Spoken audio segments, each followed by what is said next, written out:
Welcome to Bella Vista High School Stadium in Fair Oaks, California. We didn't actually think we were going to have another game here, but uh, it's been a rather interesting 24 hours, which we'll get into in just a second. The bottom line here is the final regular season game of the season, a non-conference matchup between the Bella Vista Broncos and the Lions of McClatchy High School of Sacramento.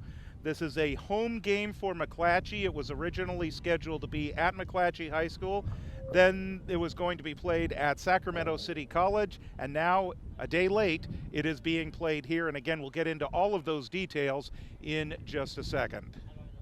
Hello, everyone. George Tharlson along with Aaron Keogh. Welcome to today's high school football game here on YouTube. Yes, we were supposed to be playing this game last night at Sacramento City College. We were going to live stream it here on YouTube, but a lot has come down in the last 24 hours.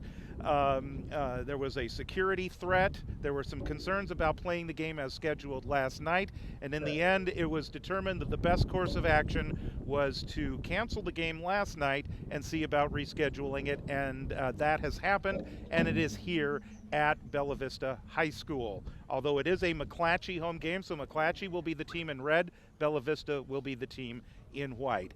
Aaron, we get one more of these interesting circumstances. So let's talk about that and how it might impact the players.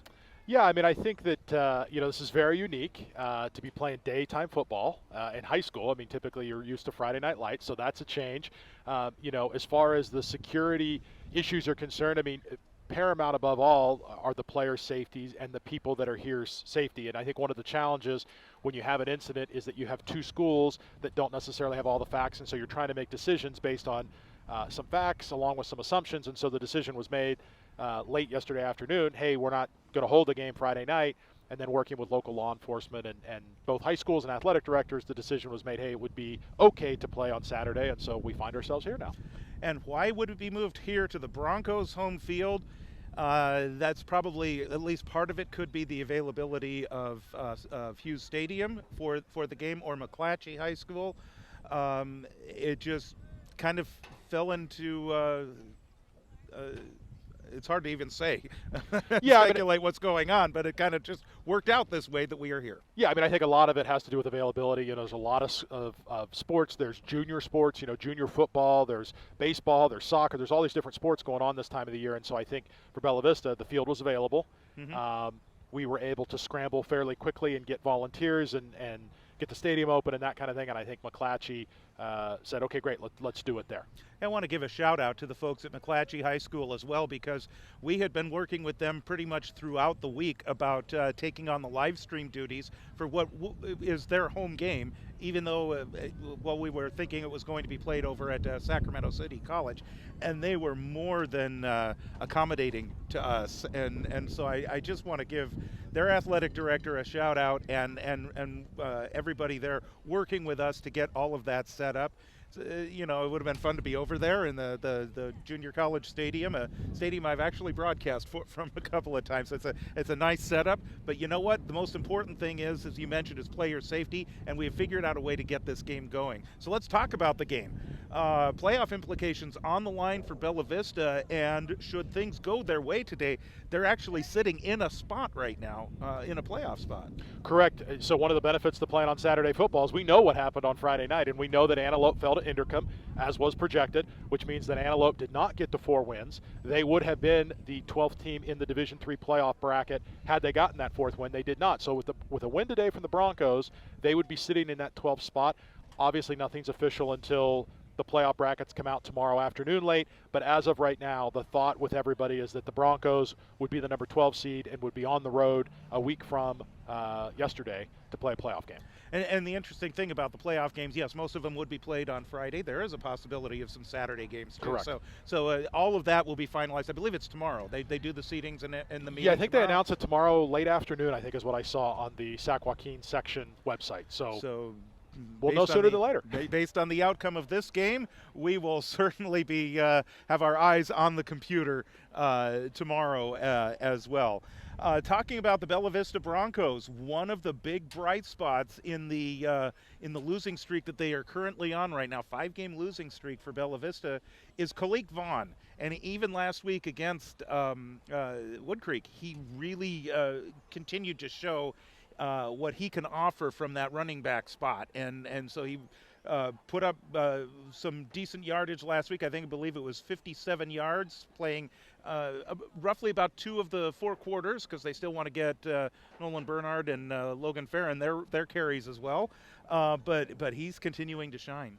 Yeah, I mean, I think with Kalik, they talk a lot of times in sports about wanting to peak, and typically we talk about peak as you get down to the later parts of the season, into the playoffs. But in this sense, I look at peaking in the sense that Kalik Vaughn's a junior. So if you're Coach Gray and his staff, you've got to be ecstatic about the fact that you have somebody that's coming into his own here continually as the season progresses, and you're going to get him back next year as a senior. He's going to be bigger, he's going to be stronger, he's going to be faster, and he's going to be a very big weapon on the offensive side of the ball for the Broncos. And the quarterback, of course, is Riley Dick. He has stepped in for Aaron Mora after Mora was hurt a couple of games ago, and he's also getting some valuable playing time right now that will set him up as probably the front runner for the job next year. Yeah, I think so. And I think one of the things with Riley that we got to talk about is, he has seasoned receivers in Jamison Supak and in Damian Rickett. And so you have somebody at a quarterback position that is new, is still getting comfortable being in the pocket, throwing in the pocket. So if the ball is a little bit off, you've got, at least in those 2 gentlemen, you've got 2 receivers that are going to go up and get the ball. They're going to be gone, obviously, after this season, but he also has a little more experience and will feel more comfortable with maybe some less seasoned receivers as we move into his senior year. And of course, the current JV players from last year will move up, or at least some of them. Yeah, yes. You never know how things may transition between the next year, but presumably the ones that decide that they will play next year will move up to the varsity as well. And so a few of them are actually getting an early start on that, because there was no JV game today, so I'll update you on that. There was no JV game today. Bella Vista has brought up 5 players from the JV roster and are suiting up wearing different numbers than what you might know from their JV days, in case you are watching and normally see them play in the stadium. So we will pick those players up as they get their playing time and identify them accordingly. We have them on their roster with their newly assigned numbers for this game, but it's an opportunity for these guys, if nothing else, to suit up for a varsity game.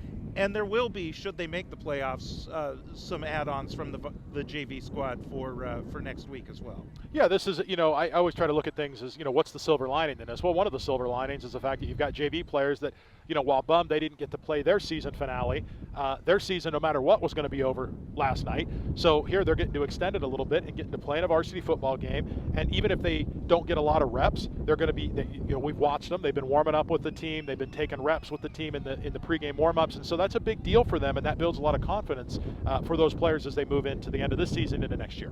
Let's talk about McClatchy. For one thing, they're coming into this game. They are 1-8 on the year, but they know that they can play spoiler.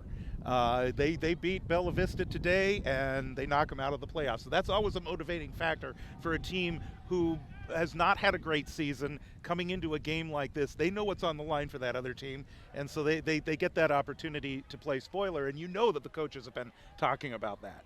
Yeah, I mean, we were talking before we came on the air about some of the college games and how you've got teams that are unranked that, want to come in and knock off a ranked team. For McClatchy, this is a win-win situation for them. They come into this and go, hey, we can knock off Bella Vista, knock them out of the playoffs.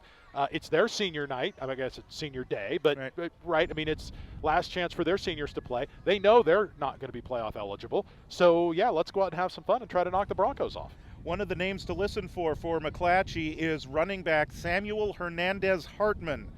From Max Preps, he has rushed for 438 yards on the season, 5 yards per carry, and about 48 yards per game. He did have an 82-yard run in the loss last week to Burbank, but he's one that we will definitely keep our eyes on, and probably expect him to get the ball quite a bit, because it looks like this is a predominantly running team in McClatchy. Yeah, I would say so. When I look at his positions, not only as a running back, but a defensive back and a punt returner, typically tells me he got some legs on him, he has some speed, and it's somebody that the Bronco defense will have to be watching out for. Averages 16 yards per kickoff return, and had a 49-yarder against Rio Americano in the season opener. So you know that he's got those quicks. On defense, listen for the name of Zion Breedlove. He wears number 4. He leads the team in tackles with 54 total, and he's also forced a fumble this year. Also, they don't throw the ball very much, so his 4 receptions actually leads the team. But that's because this is a team that doesn't throw the ball a lot. So 4 receptions, 45 yards. So that's more than 10 yards per reception when they do get the ball out to him. So Zion Breedlove. And the starting quarterback is Xavier Barnes. Barnes is only completing 25% of his passes, but again, it's 84 passes over 9 games. That's less than 9 passes per game. So they don't throw the ball very often. And so, and you see that a lot here in the high school level, is the teams that do really, really focus on that running game.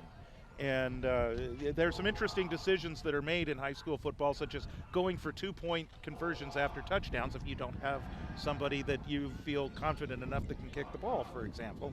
We kind of saw that a bit, although they had Wood Creek did have a pretty decent kicker, but they liked going for those 2-point conversions. Yeah, I mean, one of the things with high school football is you have the players that you have, right? This isn't the college or the NFL where you're drafting players, as it were. So you kind of have to build your offense around what you have, and obviously for McClatchy, they feel like running the ball is going to be their best option. So this is, again, if you're just joining us, this is a home game for McClatchy High School, even though we are going to actually get to kick from the snout one more time today, or a few more times today. We'll see how many that happens. We are at Bella Vista High School Stadium. It's obviously all the Bella Vista branding on the field and everything like that. But as you've been watching with the pictures, you've seen that Bella Vista is the team wearing the white jerseys. They are the visiting team, so they will call the coin toss. But they are also set up on their regular side of the stadium. So Bella Vista will be on the same side that we are viewing from, and so you will see them at the bottom of the screen on the cameras. McClatchy is on the far sideline. But they are the designated home team for this game. And at halftime today, McClatchy will be honoring their senior football players because that was supposed to happen yesterday. They were going to do it before the game, then they ultimately, you may have actually heard it in the background before we actually came on the air, they made the decision that they were going to move that to halftime. And that will actually be done facing the opposite side of the field as us, so that the McClatchy fans can see what is going on. The captains are now heading out to midfield to call the coin flip here, and it is Kai Brown, Jamison Seepak, Max Keogh, and Damian Rickett will be there to do the coin flip, and we will be getting this underway, and we will also be pausing here for the national anthem as well. So let's take a look at what is happening as they work the coin flip. And look, they're going to do the national anthem here.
All right, now we will proceed with the coin flip now and determine who is going to get the ball first. All of our home games, Bella Vista has gotten the ball first, so we'll see what's happening with the bonus game at Bella Vista High School, although it is a road game for the Broncos. So we will see what is happening as the officials are communicating with the players right now, and we will get the coin flip. Bella Vista getting to call the toss on their home field. Yeah, it's kind of a weird scenario, but I just took a look down in the grandstand, and I think there's actually maybe more McClatchy parents here than Bella Vista, so it truly is kind of that home game feel for McClatchy, even though they're sitting on the visitor side. Well, it looks like it's hard to speculate here on what we've got here. Did Bella Vista win the toss? And they're going to receive. So they've determined that Bella Vista will receive. There was no wave off or anything. So it looks like Bella Vista won the toss and has elected to receive. So that is what we will do to get this ball game underway. So we are coming to you live from Bella Vista High School Stadium in Fair Oaks, California. George Tharlson and Aaron Keogh with you. The final game of the year. And again, just in case you're just joining us now, getting ready for the ball game, McClatchy is the team that will be wearing red, and they are the designated home team for this game. So that's why Bella Vista is wearing white, and Bella Vista will get the ball to start the game here. And as we talked about, Riley Dick is the starting quarterback. We'll see him right away. Nolan Bernhard, Logan Farron. So easy just to kind of roll the two of them because they go together. That's right. They've been to the running game. Combine them into one player, So just some last-minute instructions from the coaches, and then we will be getting this game underway. Pretty close to right on time. Without a JV game, have the opportunity to just start when we're supposed to start, which is kind of nice. So again, Bella Vista coming into the game 3-6. They finished conference play 1-5, but the win today makes them eligible for the playoffs, and by virtue of the Antelope loss last night, Antelope did not get to 4 wins, and so they do not qualify for the playoffs. Bella Vista could slide into that last spot, and again, things will be official tomorrow. One other thing we should probably mention, George, before we get going here, the wind is actually gusting fairly heavy from north to south, or kind of across the field in a little bit. So McClatchy will be kicking kind of into the wind. That could be an issue for punters and for field goal kickers if that becomes an issue here during the game. You can hear it picked up by our crowd mic. Getting set to boot this one away, Cesar Romero. 5'11", 259 pounds. He's also a defensive end on the team and a linebacker. He is on the offensive line as a guard. He will boot this one away. And back deep for Bella Vista. Kai Brown, or I'm sorry, it would be... Kai Brown. It is Kai Brown and Damian Rickett, the usual guys. Here's the kick. It's a kind of a line driving kick. Brown will take it at the 15. Has some running room. Brown across the 35. And he is going to make his way almost to the 37-yard line for Bella Vista. Nice kickoff return there from about the 15 to the 37, 22 yards. And Bella Vista in pretty good field position to get this game underway. And it looks like Kalik Vaughn will get the start in the backfield today for the Broncos. One of the biggest things here for both of these teams is you're not used to playing Saturday day ball. You've got to get in the right mindset here early and recognize this is varsity football. This is the varsity game. We got to attack. We got to play hard. And don't worry about the fact that it's broad daylight and warmer than it otherwise might be. Had to get up a little bit early today and not used to doing that on Saturday, quite frankly. That's right. So Vaughn is the lone setback, wings to either side. Rickett comes in motion, and he gets the carry on the opening play. There's Damian Rickett. He's across midfield, and he's out of bounds just shy of the 45-yard line of McClatchy. So a nice run from the 37 on one side to the 49. Is that where they're going to mark him out? Let's see where. They're going to put him at the 48-yard line. So a 15-yard carry for Damian Rickett to start the game. Nice to see that on the offensive side of the ball for the Broncos. They've struggled to get offensively going right away. So nice to see a big first down right off the bat. First and 10. Little misdirection, and here's Nolan Bernhard, and Bernhard will work his way down to the 41-yard line for a gain of 7. That'll give the Broncos a second down. 7-yard gain on the play.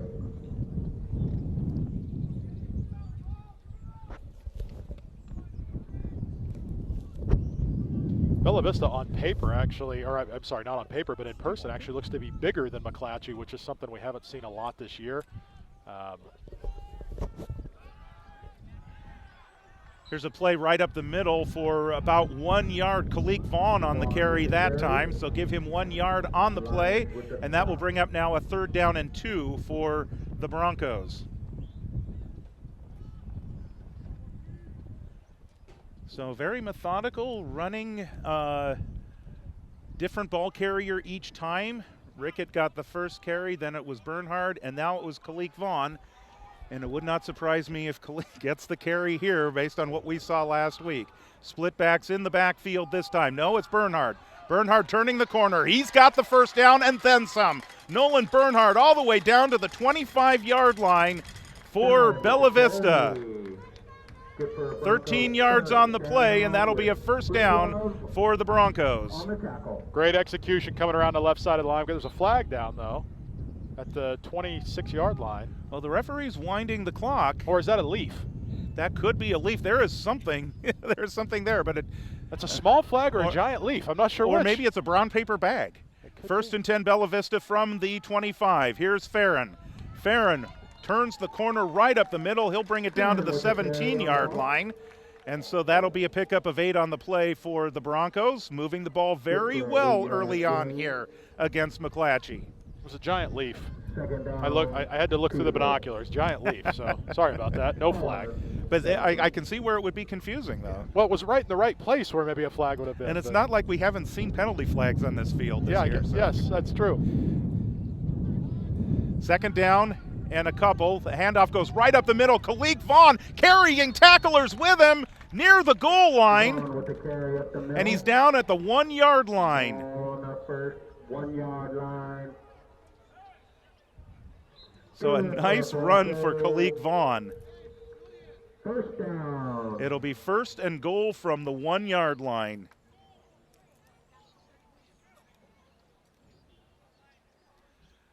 .9:16 and counting to go in the opening quarter, just underway here at Bella Vista High School. Kalik Vaughn, the lone setback. Riley Dick, the keeper, on his own. Touchdown, Broncos.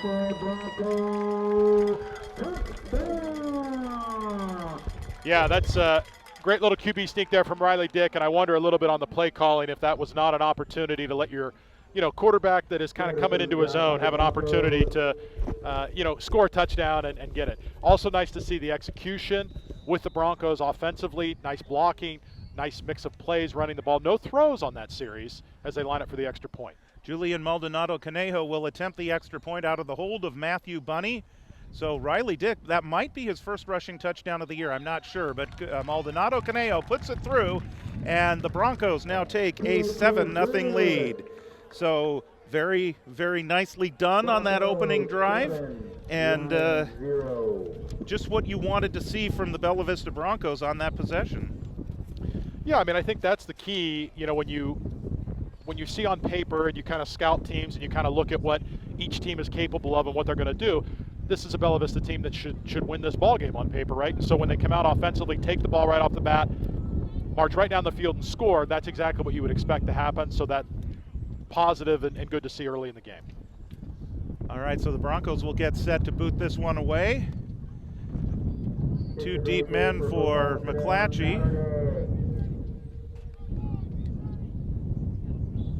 That wind is picking up. You can hear it in the mics. It sure is. So I'm curious how Ryan Werner, the kicker, will, because he's going to be kicking into the wind here.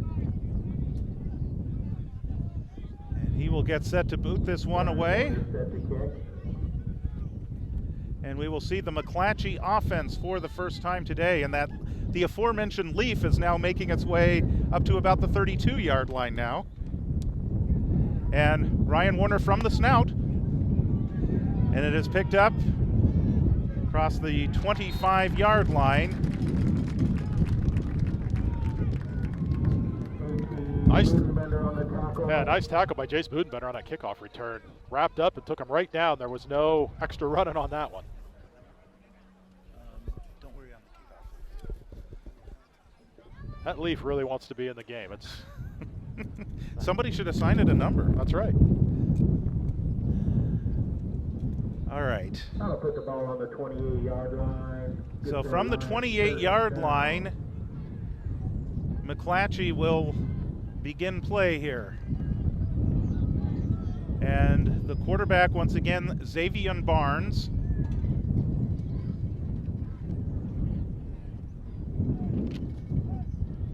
And here is a pitch play that will go to the left side, and a big loss back to the 30-yard line. So that is a loss on the, or to the 20-yard line. That's a loss of 8 yards. -8 on the score sheet, actually to the 21, -7 to get things started. And the ball carrier, I believe it was number 82. I'm trying to pinpoint that. Number 82 would be Iasha Yeta. It was great pursuit on the 22? Okay, I'm told 22. Oh, 22. 22. That would be Samuel Hernandez Hartman. That would make more sense. It's hard reading those numbers a little bit, but yeah, that's Hernandez Hartman. So my apologies to the McClatchy folks. So 2nd down and 17. The ball is tipped and loose, and it is handled on the ground, and the beanbag is out. So they're ruling that a fumble back inside the 10-yard line. And let's see what happened here. Looks like I don't see a lot of jumping around, so I would imagine this is going to be McClatchy ball. Yeah, it actually looked like it came out twice. It came out initially, and then as they were going down, the ball came out again, and McClatchy recovered it. So good job by the offense there for the Lions in covering that ball, but it does make it 3rd and forever now. So it is 3rd down and half the distance to Lodi. That's pretty accurate, actually. 7.5 to go. The ball is spotted at about the 12-yard line, and they need to get to the 38 for the 1st down. Again, they don't throw very much here, but let's see what happens. As Barnes is going to line up in the shotgun, and he has a 4 wide receiver set and 1 man in the backfield. Bella Vista showing a little bit of a stunting at the line of scrimmage. Barnes is going to throw. He's under pressure now. He's going to just take off and run with it. Takes a shot right at about the 12-yard line. So no gain on the play, and that will bring up a 4th down. You know, Jace Budenbender with a great tackle. They threw a flag on that, and I surely hope that's not on the tackle, because that was a textbook tackle. You couldn't do it any better than number 18 did there for the Broncos. I mean, this is right in the area you might expect there to be holding. Yeah, I'm hoping that's what it is. It could be down defensive holding. We got a personal foul. Oh, that's an awful call, George. That is a bad call. Jace Budenbender did not lower his head. He kept his head to the side. That was just a solid tackle. I get player safety, but that targeting rule, Well, and this is not the same as targeting in college football. He's not kicked out of the game. He's still in there. Correct. So there, and again, personal fouls are not automatic 1st downs in high school football. So that we're going to have 3rd down over again, much more manageable. But that one blows up right at the handoff spot. Some nice penetration there by the Bella Vista Broncos to get that out of the way, get that play done. Looks like that was Dylan Foster that came through and made the stop right at the 25-yard line, and it is now 4th down. Well, luckily, you know, the Broncos defense has really stepped up here on this after that penalty call. I'm still a little perplexed about that, and they've got a punt now, McClatchy. And this is Cesar Romero that will be booting this away. And now we've got a whistle. And it looks like McClatchy's going to call a timeout. So timeout on the field with 6:18 to go in the opening quarter. Bella Vista is about to get their hands on the ball once again.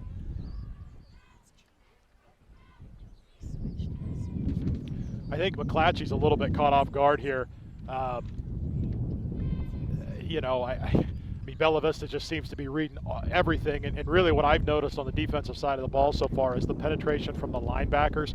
You've got 3 out there in the middle position, Dylan Foster, Travis Frank, and Max Keogh, that are rotating duty, and they are just filling gaps and causing all sorts of mayhem for that front, that offensive front of McClatchy. So I think McClatchy just needed a timeout here to figure out, kind of get their composure, figure out, okay, what do we need to do here? They clearly are going to have to punt, but let the players settle down a little bit.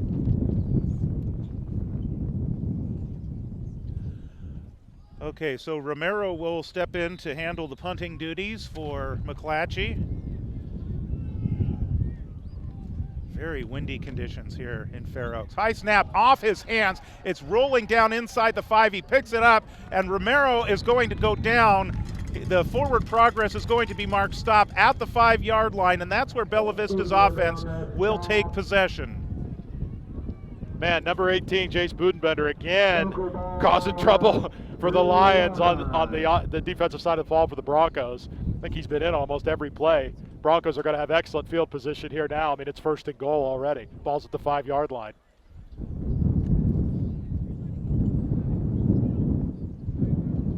And so Bella Vista will take possession once again.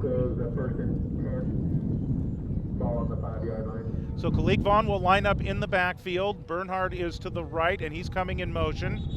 And a whistle as the snap occurred. Looks like a false start on Bella Vista. False start on the Broncos. So that'll back them up to the 10-yard line.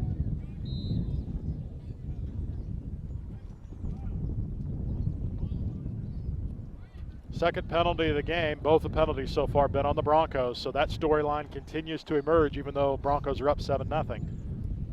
We've talked about it all season, about the high number of penalties on this Bronco team. So it'll be 1st and goal now from the 10-yard line. First down. One man in the backfield, and Bernhard comes in motion. He gets the handoff once again, looking for the block from Vaughn. He gets the block, dives toward the goal line. They're going to say he is down at the 1-yard line. So that's Nolan Bernhard for 9 yards, and that'll bring up a 2nd and goal for Bella Vista. Man, Nolan dove for it, and just that knee went down before the ball crossed the plane, I think. It'd be good to have some instant replay that we don't have the luxury of having here, but that was a great effort by him, and good at him looking on.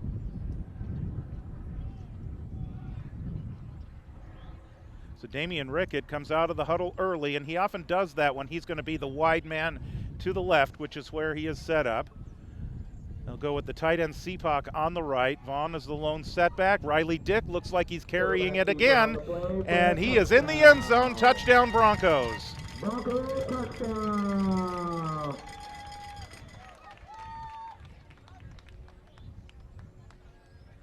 So the Broncos are on the board again.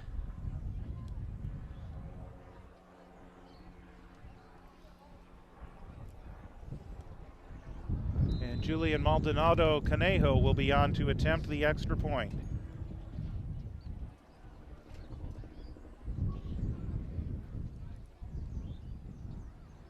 Boy, it's just so quiet here.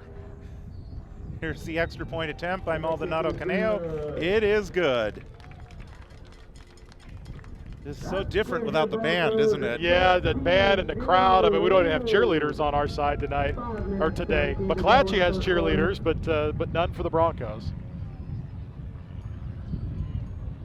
Welcome Channel 3 News, filming the game today. Illinois Wave.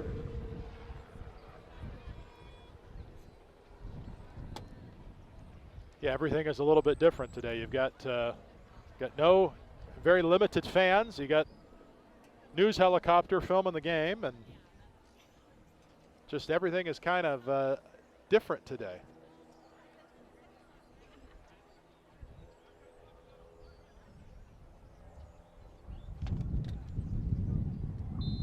Warner for the kick. So Ryan Warner has the ball teed up at the 40-yard line, right on the snout. And puts this one in the air. It's going to be fielded by an up man at the 21-yard line. Not a bad kickoff return there for McClatchy. That's Andrew Gonzalez, a 5'10", 140-pound senior or junior wide receiver and cornerback, and he takes the ball out across the 35-yard line.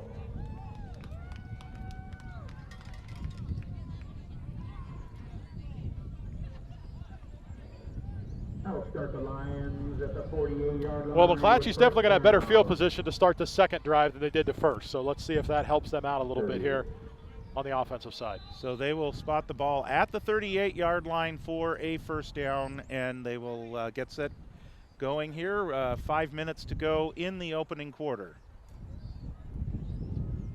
Clock is running after the kickoff. I thought they stopped the clock for that, but so Xavier Barnes is the quarterback. He will bring them up. Hernandez Hartman is the lone setback, and he gets the carry, and the play will wind down in slow motion, and a false start will be called against McClatchy. You can hear the wind. We've talked about it a lot, but you can definitely hear the wind being picked up by our microphone. We can look off to the flag on the south side of the field, and it's definitely seeing some action created by the wind as well. It is. That's the first penalty of the game on the Lions. Somebody just got a little too anxious there, and a lot of personnel changing for the Lions. There's 4 substitutions coming in right now. 5 substitutions coming in, half the team. Or they simply didn't have enough players.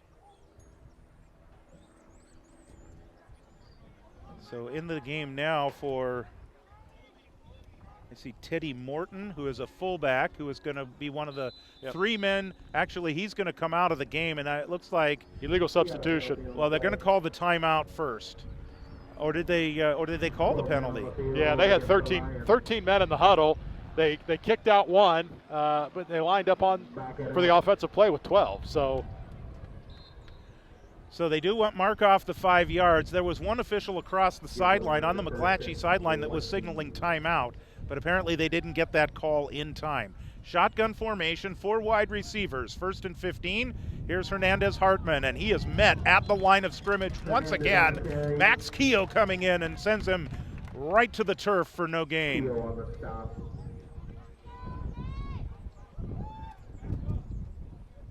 It's one of those linebackers, again, they are just and again, it should be, oftentimes we talk about this on the offensive side of the ball, when you have a running back that is doing a lot of running and finding a lot of success, that's behind good offensive blocking. When you have linebackers that are making the tackle behind the line of scrimmage or at the line of scrimmage, that's because you have a good defensive end, defensive tackle, nose guard situation that's getting penetration, opening up holes to let those linebackers charge it and make the tackle.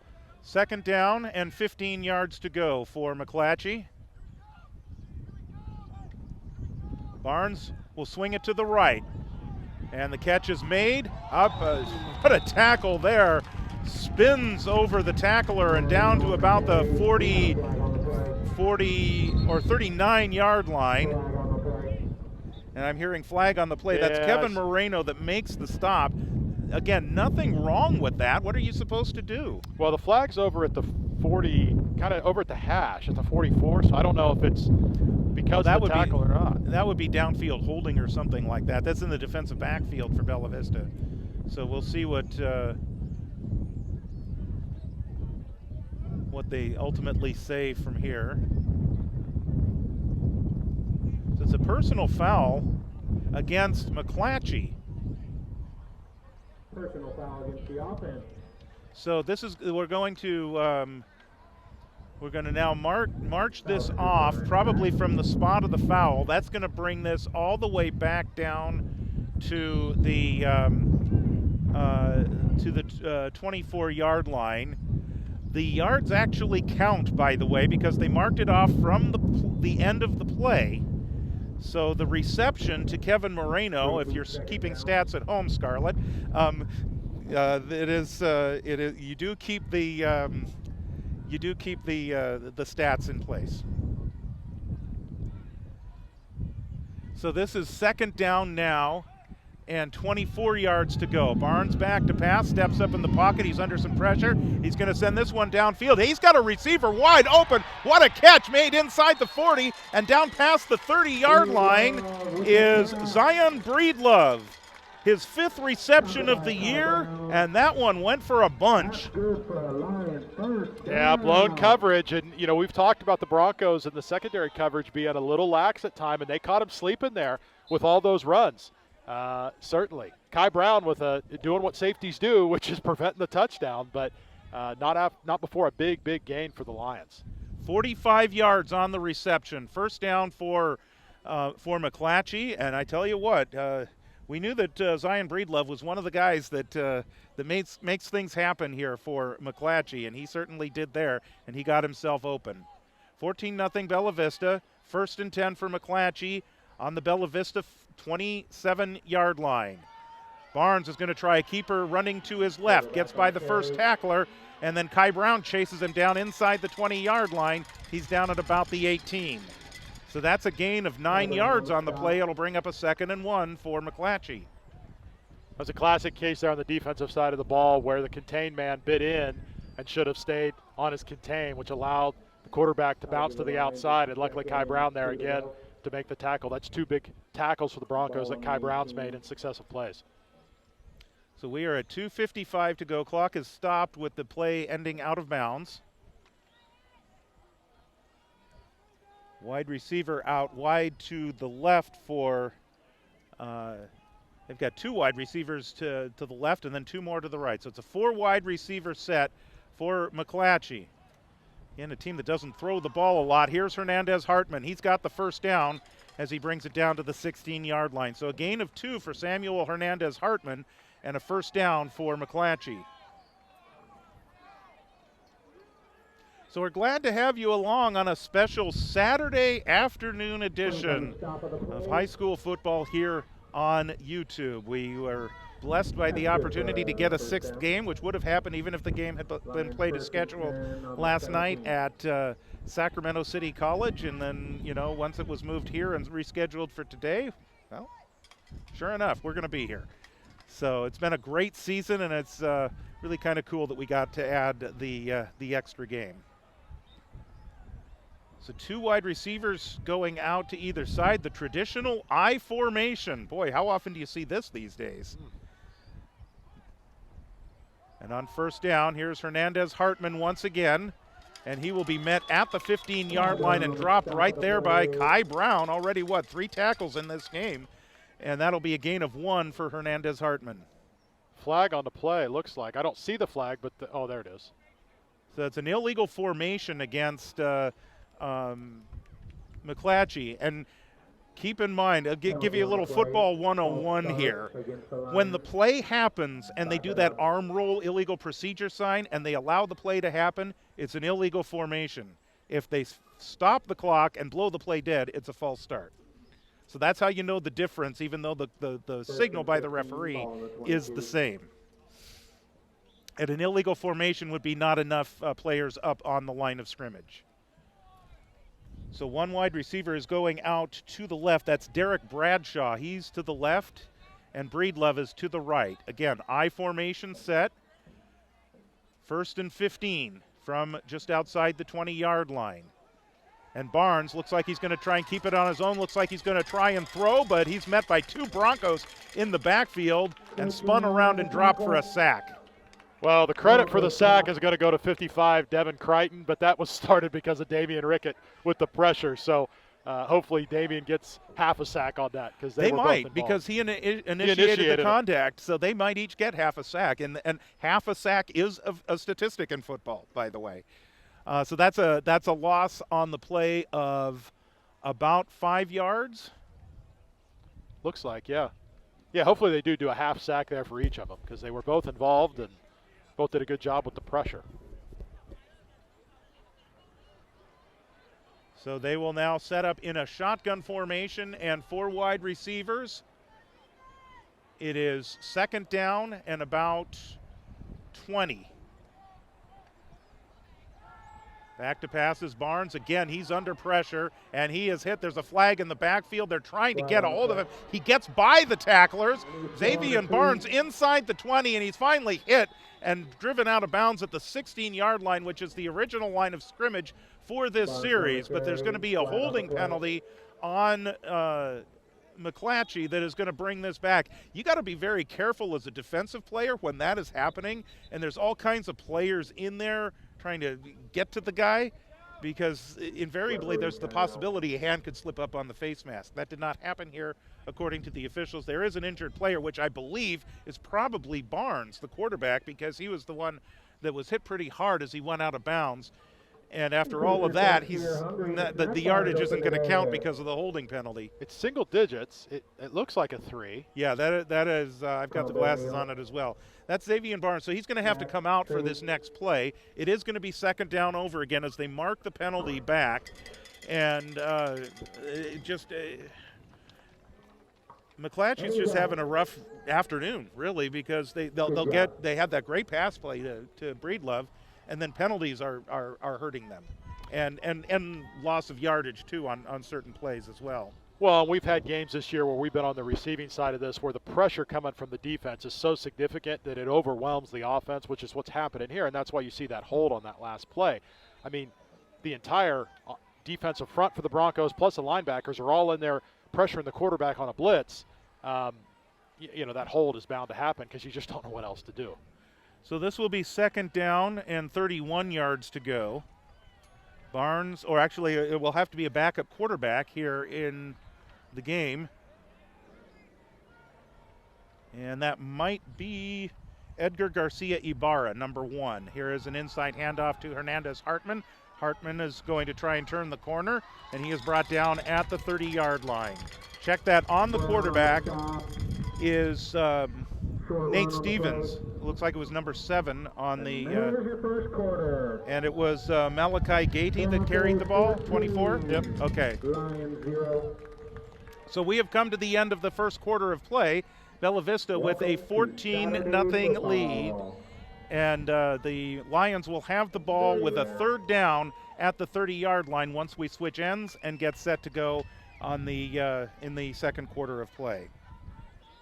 Kai Brown on the stop again. I mean, between Jace Budenbender on the special teams play and some on defense, and Kai Brown as a safety, they have made a lot of tackles for the Broncos in that first quarter.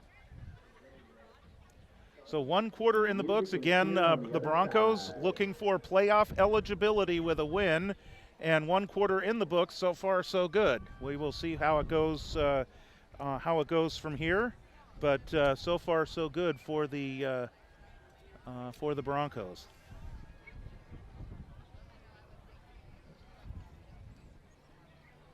Outside of the penalties for the Broncos, I would say, that was a pretty perfect first quarter of football for them. Good on defense, good on offense, good on special teams.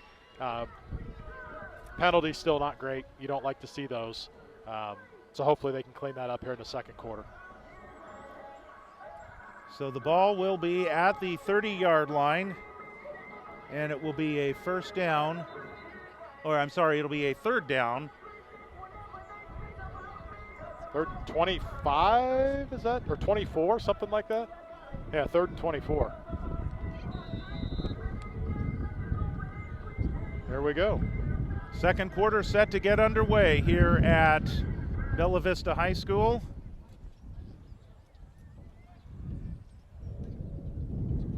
And they'll line up with a shotgun formation once again. Looks like it's Barnes back in the game at quarterback, and he swings it to the left side. And that is Hernandez Hartman, I believe, yes, who brings this one down to the 22-yard line.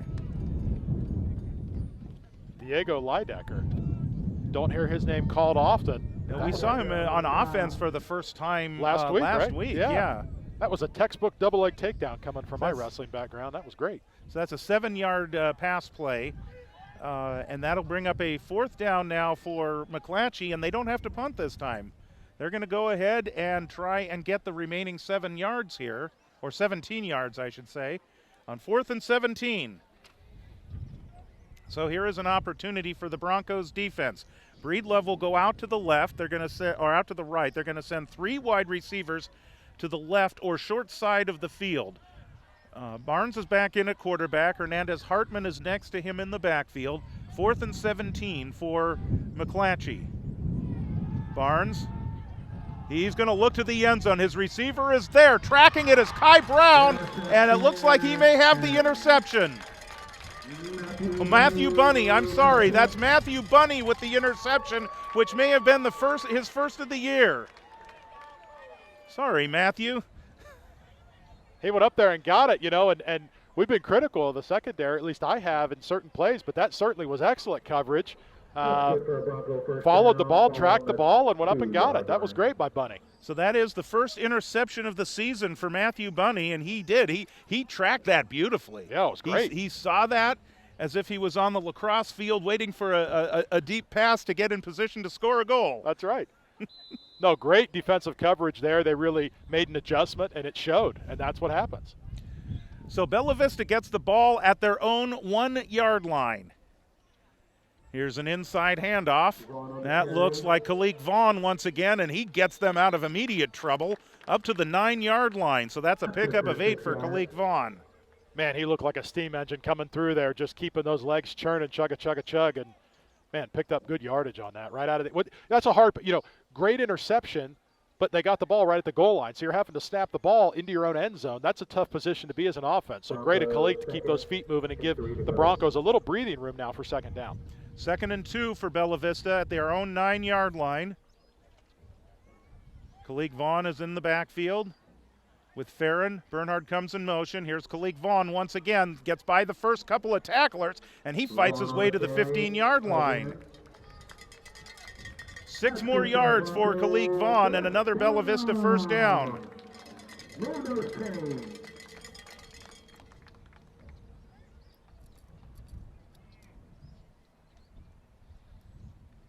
Not a bad turnout on short notice for the Bella Vista sideline. I mean, there are a normal Friday night home game, the stands would be a lot more full, but for this quick short notice rescheduling, Nolan Bernhard with the carry.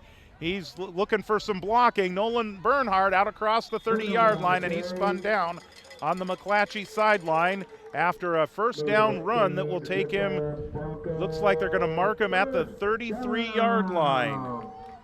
Another first down for the Broncos. So call that 18 yards on the play. Nice run there for Nolan Bernhard.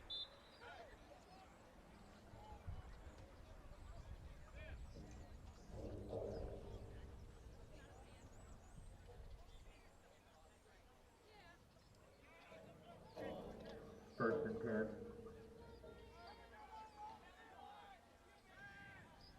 Here's Damian Rickett with a pass play. He'll bring it across the 40, and he is run out of bounds at the 46 yard line. Or they're going to call. They're going to say the 45. Nonetheless, 12 yards. Yeah, good pickup. Nice little screen pass. And so we are at 9:20 to go. It's great when your offense can run 3 plays and get 3 first downs, which has been the result of the last 3 plays.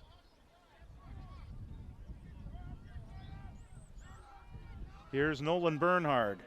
Once again, Nolan Bernhard inside the 40, and he breaks free. Past the 30, he's down to the 25 yard line.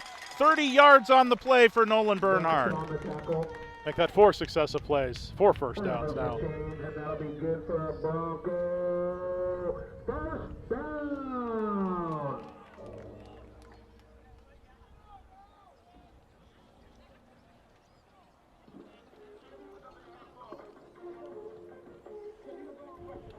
Broncos set up here for the McClatchy 24 yard line to go. First and 10. And we're going to call that 31 yards, actually. Here is the handoff going on the right side, and another nice gain for Bella Vista, about 5 yards on the play. Logan Farron, the ball carrier. Logan Farron, Yeah. that's what I thought. Yep, getting him involved. I like it. To keep mixing it up. We got a referee timeout. Another injured player here. McClatchy's side of the ball. It's number 15, which is Derek Bradshaw. Listed here as a free safety senior, 6 feet tall, 158 pounds.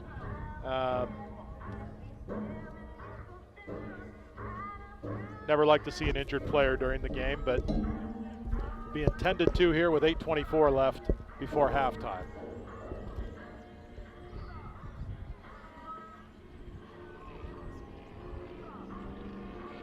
So a break in the action, obviously, for the injured player, and you're right, either team. And we saw Barnes went down, had to miss a play, but he's back in. And so now we have another McClatchy player down. So trying to get a look at this, but final game of the season. You're trying to give it your all. And these guys play the game for a reason, and you know it's been a frustrating year for McClatchy, 1-9 on the year. And give them kudos for coming out here, for playing hard, and still going at it. That's Derek Bradshaw for McClatchy, who was injured, and he's up and coming off under his own power. So hopefully we'll see him back here. Yeah, it's good to see him walking off on his own. That's good. And so we're back to action here with a 2nd and 5 from the 19-yard line.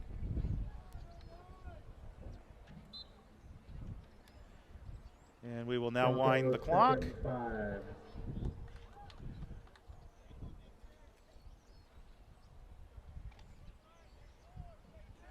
And Riley Dick has them up. 3 men in the backfield, kind of that power I formation. Kalik Vaughn carries some tacklers with him. He'll be close to a first down, just past the 15-yard line, be about a half yard short. So that's a gain of 4 on the play. It'll be 3rd down and 1 as we're under 8 minutes to go in the second quarter. Short of the first down, that'll be 3rd and 1.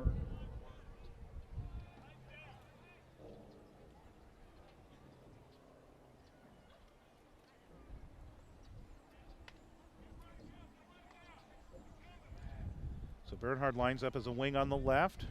Rickett is to the right. Dick is rolling out to his right. Off the back foot, looking for Damian Rickett, and Rickett incomplete. The flag does come down. There was a lot of contact at the 2-yard line, and we're going to get a pass interference penalty here on McClatchy. Yeah, you can't. Rickett was already going to the ground before the ball even got there. Just a little eager on the defensive side of the ball. Easy call for the referee. So this will be marked half the distance to the goal. High school has the similar rule to college. There's 2 penalties. Oh, There was a hold against the Broncos, so they offset. okay, so I didn't even so much see for the that. hold. Yeah, I didn't see the other penalty. I just saw the one for interference. So we're going to play this over again. So it'll be 3rd and 1 all over again. The ball right at the 15-yard line.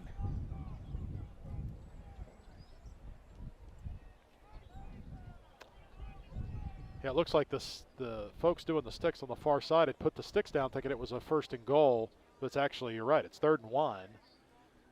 And so now they have to get that back in place here.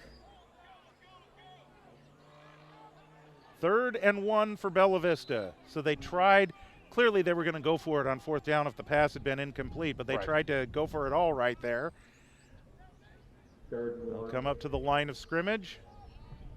Split backs in the backfield. This time it will go a play fake, actually, and they go running the ball to the left side, and no gain at the 15-yard line. Yeah, the side judge very emphatically holding up his closed fist, which, 4th down. We've got another injured player. So they faked the handoff to Kalik Vaughn, and then they ran it to the left, but McClatchy wasn't fooled there, so I would imagine that they will be going for it here on 4th down. We have, as you mentioned, another injured McClatchy player. And so we have 7:12 to go now in the second quarter of play here at Bella Vista High School.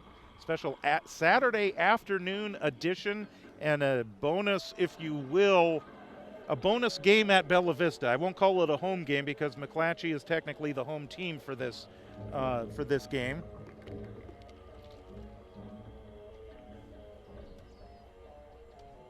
They're continuing to work on the injured player. I have not been able to catch a number.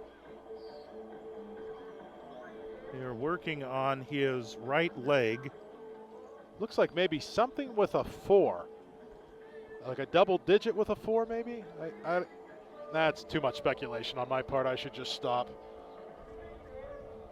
You got to give it to the McClatchy defense on those last couple of plays, though. I mean, they got lucky with the offsetting penalties because that was an easy pass interference. But then, read that run off the left tackle, and they didn't get anything on that. So big stop for the Lions here.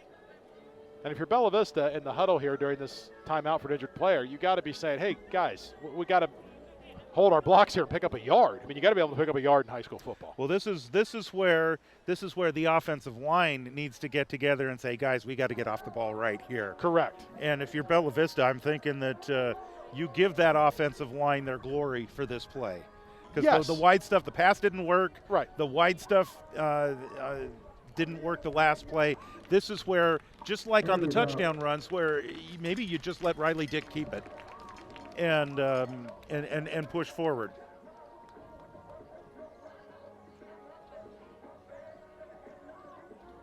So the Broncos back on field here. See what the formation is going to be. Jace Budenbender is in. Kalik Vaughn is in. They are going to send Rickett as a receiver to the left. Fred Corfey at center. 2 men in the backfield. Tight formation. 4th and 1. Collision with Kalik Vaughn in the backfield. And he goes down for a loss, and McClatchy is held. Wow. That's pretty disappointing with the way that the Broncos were moving the ball to then, have 2 plays in a row where you couldn't advance the ball even a yard. So -1 on the carry for Kalik Vaughn. And I think part of maybe the timing got thrown off when he collided with Riley Dick in the backfield, I think. Yeah, collision and then just bad blocking those last 2 plays. I mean, the line, for the most part, all games, been doing a great job, but and credit the defensive front for McClatchy. yeah, they did an excellent job. I mean, they did their pretty job. much knew what was coming. The wide didn't work, the pass didn't work. They're probably going to go right up the middle here. Yep. From the 16-yard line, 1st and 10 for McClatchy. They're going to go with 4 wide receivers, 2 to either side. Man in motion, here is Hernandez Hartman. Breaks off the first couple of tacklers, and he'll bring it out to the 19-yard line. So that'll be a gain of about 3. There is a flag down, so we will, and that's going to bring that 3-yard run back. So we can nullify that 3-yard run. Yeah, illegal procedure again. Flag on the play. False start against the Lions. Repeat, 1st down. So that'll move them back 5 yards. And a 1st and 15. Well, and I see the Derek Bradshaw's back in the game. That's good to see. Yeah, it is good to see. 4 wide receivers. Breedlove comes in motion. Whistle. We got a flag on And the another play. flag. False start.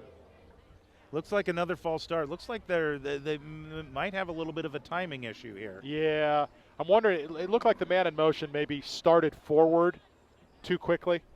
You can't get a running start. Yeah, but that should be an illegal motion, and they should allow the play to happen if that were the case. That's true. I often like to say that this is not the Canadian Football League. False start on the offense. If you've ever seen Canadian football, you got those two wideouts that are running toward the line of scrimmage at the snap.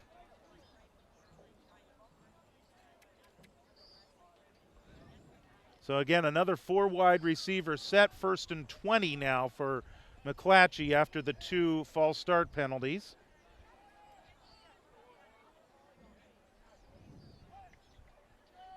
Bradshaw's in motion. Barnes is back to pass. In trouble. Has the reception. That's Hernandez Hartman, and he's got all kinds of running room out near the 1st down marker. Another flag. And let us see what this one is all about. We got a whistle. We got a stop and clock. So what are they going to call this time? False start. False start Oh on my the goodness. offense. That'll bring it.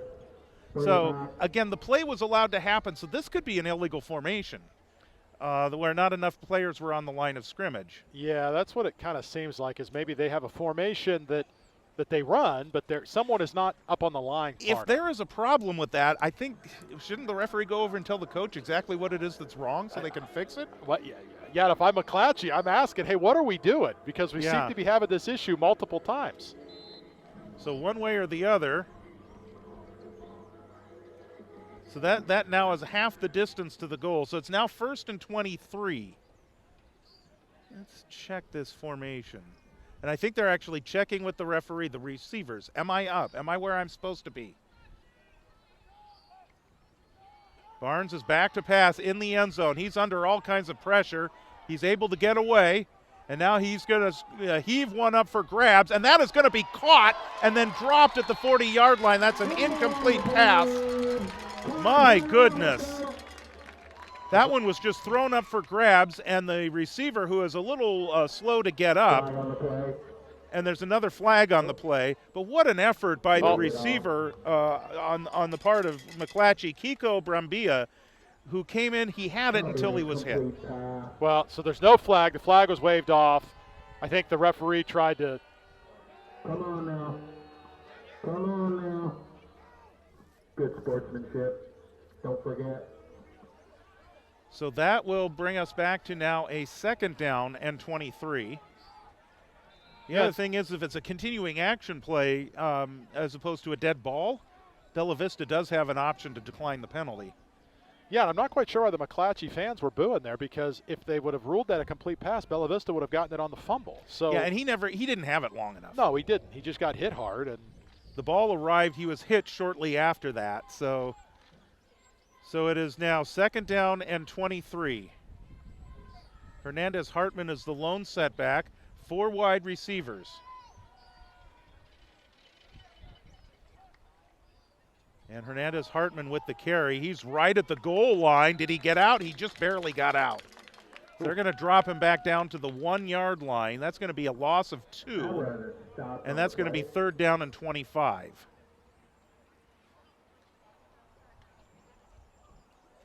With a bunch of Broncos. yeah, luckily they, awarded forward progress there, even though he got driven back and tackled into the end zone. Forward progress had him out. So. And at this point, trailing 14-0 and a 3rd and 25. The McClatchy Lions are going to use their 2nd timeout of the half and talk this one over. Because right now they are, unless they can run one of those plays without a penalty, like the pass play to Hernandez Hartman, or even the one that Brambilla nearly made the catch on, they're going to be looking at punting out of their own end zone with a short distance between the center and the punter. Yeah, they just can't seem to catch a break here on the offensive side of the ball. Defense did great and gave them, got a big stop, and there was an opportunity there, but the Bronco defense is, I won't even say necessarily the Bronco defense has stepped up. It's more just that McClatchy continues to have offensive penalties. Right. That's really the issue here. Good. I mean, the defense for the Broncos has been doing a good job as well, but really it's the penalties is what's causing the issues.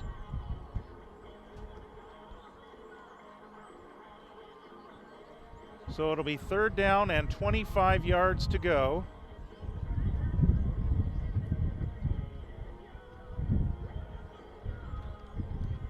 I think Kai Brown thought it was a punt. He was back there for it to be the receiver for the punt, but it's only 3rd down. Welcome back.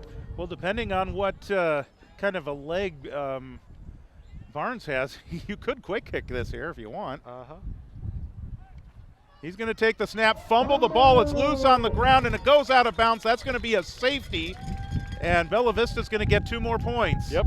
That's good for a safety. That is a safety.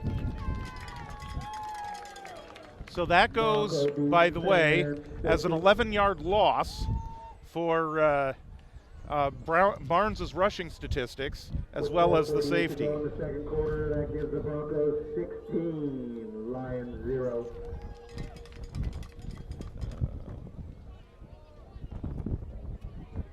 So that brings it to 16-0 in favor of the Broncos, and they will be getting the ball. 4:48 to go, and they're going to have a chance to get their offense going for a possible additional score before halftime.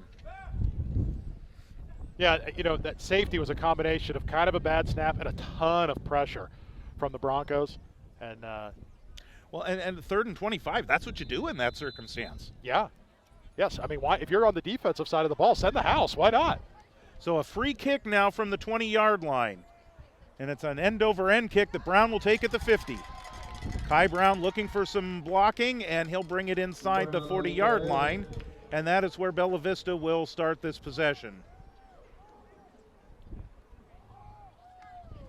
So Broncos offense, another opportunity here.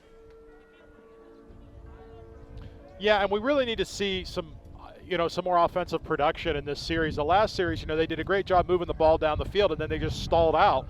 And if you remember, had trouble moving the ball 1 yard in 2 consecutive plays. So with 4:41 left, this is an opportunity for them to show what they can do, execute well, and find their way into the end zone, especially with the ball being at the 36-yard line of the Lions to start. First down and 10. So Rickett will go to the left once again. Tight formation otherwise. Split backs in the backfield. Bernard in motion, and then so was Rickett. Looked like Rickett took off just a count too early, and so that'll be a false start against Bella Vista, and that'll back him up 5 yards.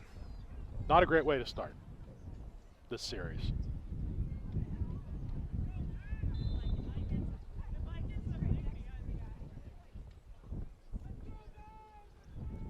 So glad you could join us on this Saturday afternoon here on YouTube.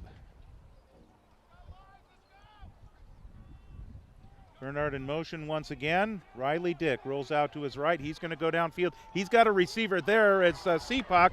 A collision with Breedlove. The flag is down, and that will be a pass interference penalty against McClatchy. And you saw that Breedlove, the ball was underthrown, and Breedlove was trying to get there, and the collision with Jamison Seapock. Yeah, and really, the only reason that that's pass interference is that the defender didn't turn around for the ball. The ball was underthrown, so if he'd just turned around, that would have just been an incomplete pass. But because he didn't look for the ball, then he's impeding the offensive man from making that catch, and that's a penalty. And so it'll be first down and 10 now at the 26-yard line for Bella Vista. 4.5 minutes to go. So two wings, man in motion. Here's Kalik Vaughn right up the middle. Shifts to his right. He's inside the 20-yard line. Kalik Vaughn. A pickup of 7 yards on the play for Bella Vista, and he is continuing to impress. 5 on the play. That'll bring up Broncos second down, 5 to go. Ball on the 20. Just quickly looking at Kalik Vaughn's numbers, 4 carries, about 30 yards. So nice little game for him so yeah. far. He's going to be a big part of this offense next year. 2nd and 4 for Bella Vista at the 19-yard line. Here's Bernhard. Nolan Bernhard to the outside. Nolan Bernhard into the end zone. Touchdown Broncos. So give Nolan Bernhard a 19-yard touchdown run, and Bella Vista used about 1 minute of clock. Yes, they did. A great run by Nolan, sticking the ball out to get it across the end zone, and more points for the Broncos.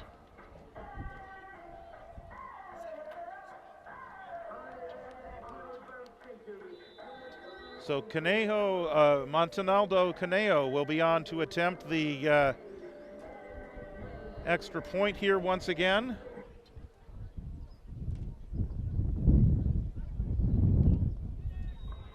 And he puts it through.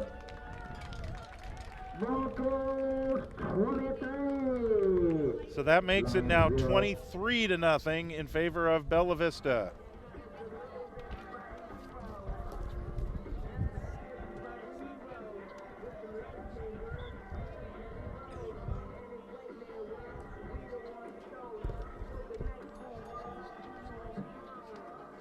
I'd have to go back and look in the games that we've played so far this year. I don't know that we've had a game where we've scored 23 points in one half. So that's a positive for the Broncos as well. And, McClatchy's just struggling a little bit here. Hopefully at halftime they have an opportunity to regroup, to make some adjustments, and to talk about some areas of improvement for them so they can come out in the second half. They'll start with the ball in the second half. and hopefully they can put something together. And obviously they're going to have a chance here with 3:40 left as well. All right. So Ryan Warner has the ball teed up near the main of the Bronco. Warner for the kick. Here's a bouncing line drive kick that's going to be picked up shy of the 25-yard line. Bronco swarm for the tackle. And that is Kiko Brambilla that was returning the ball, so good to see him back in the game. And he is dropped at the 27. First down and 10. I think all of the injured McClatchy players have been able to return, which is a great thing to see. That is really good to see. You are absolutely right. The last thing you want on the last game of the season, I mean, you don't ever want someone to go get injured, but if you've made it through the whole season without being injured and then you get hurt in the final game. Well, and I know watching on TV or via YouTube is not quite the same as being here in person, but when you're here in person and you're seeing everything that's going on at once, this is a violent game. It really is, and these players do a great job and work really hard during the week to be able to show off on the weekends, and so you never want to see somebody get hurt. Looks like Riley Dick is getting some throwing in on the sideline right now as Bella Vista goes back on defense. Bradshaw in motion, reverses his field on 1st and 10, and Hernandez Hartman is going absolutely nowhere. In fact, we're going to call that a loss of 1. 2nd and 11. And that's frustrating if you're the leading rusher for your offense and you just can't get anything going. That's a frustrating feeling. Based on the fact that he has been stonewalled at the line of scrimmage a lot today, it looks to me like maybe Bella Vista's defense is keying on him, which you might expect. You know that this team doesn't throw the ball very often. I think they've thrown more this game than they have in any game this season. And you know that this is their leading ball carrier, and there is a fumble that Bella Vista has recovered. So the Broncos are going to get another golden opportunity here.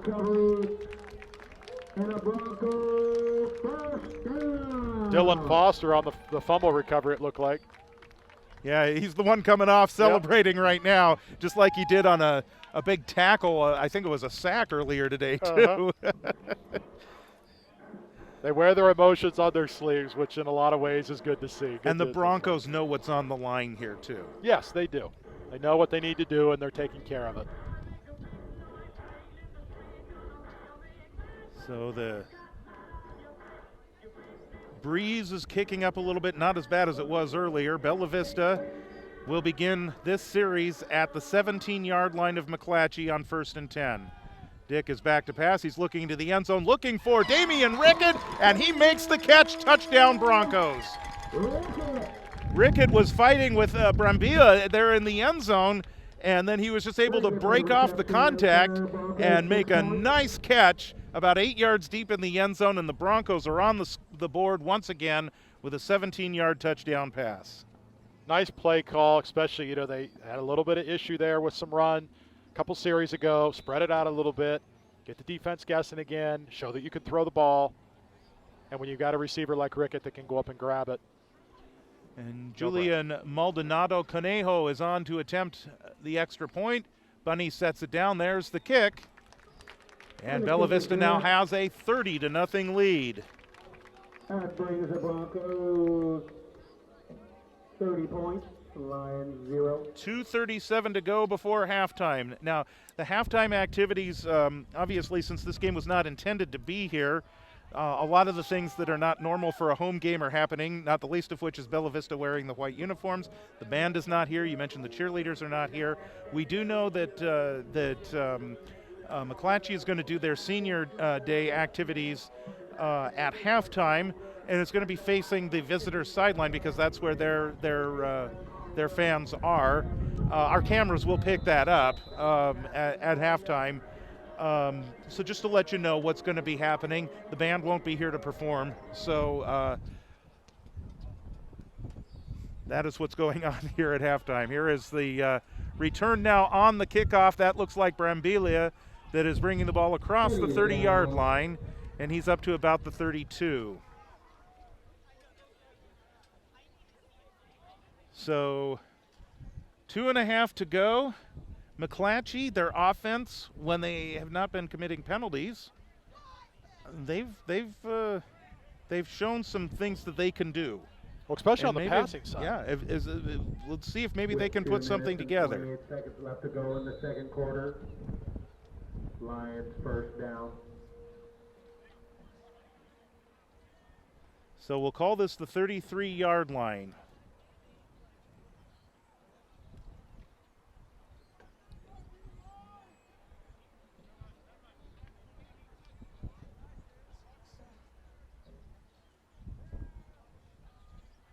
I'm just not used to it being this quiet.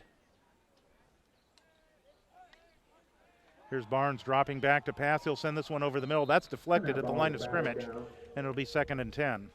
Yeah, you can actually hear, you almost feel like, when you watch an NFL game and they zone in with those microphones on the field, you can hear the quarterback and the cadence. Well, you could hear that here today with none of those microphones picking up because it's so quiet. Do you remember the COVID year where there weren't any fans in the stands of those games? You could hear everything. Yeah, everything going on, yeah. I think sometimes to the disappointment and embarrassment of coaches that were reaming a player for making a bad play, but yes. 2:25 to go, 2nd and 10 for McClatchy.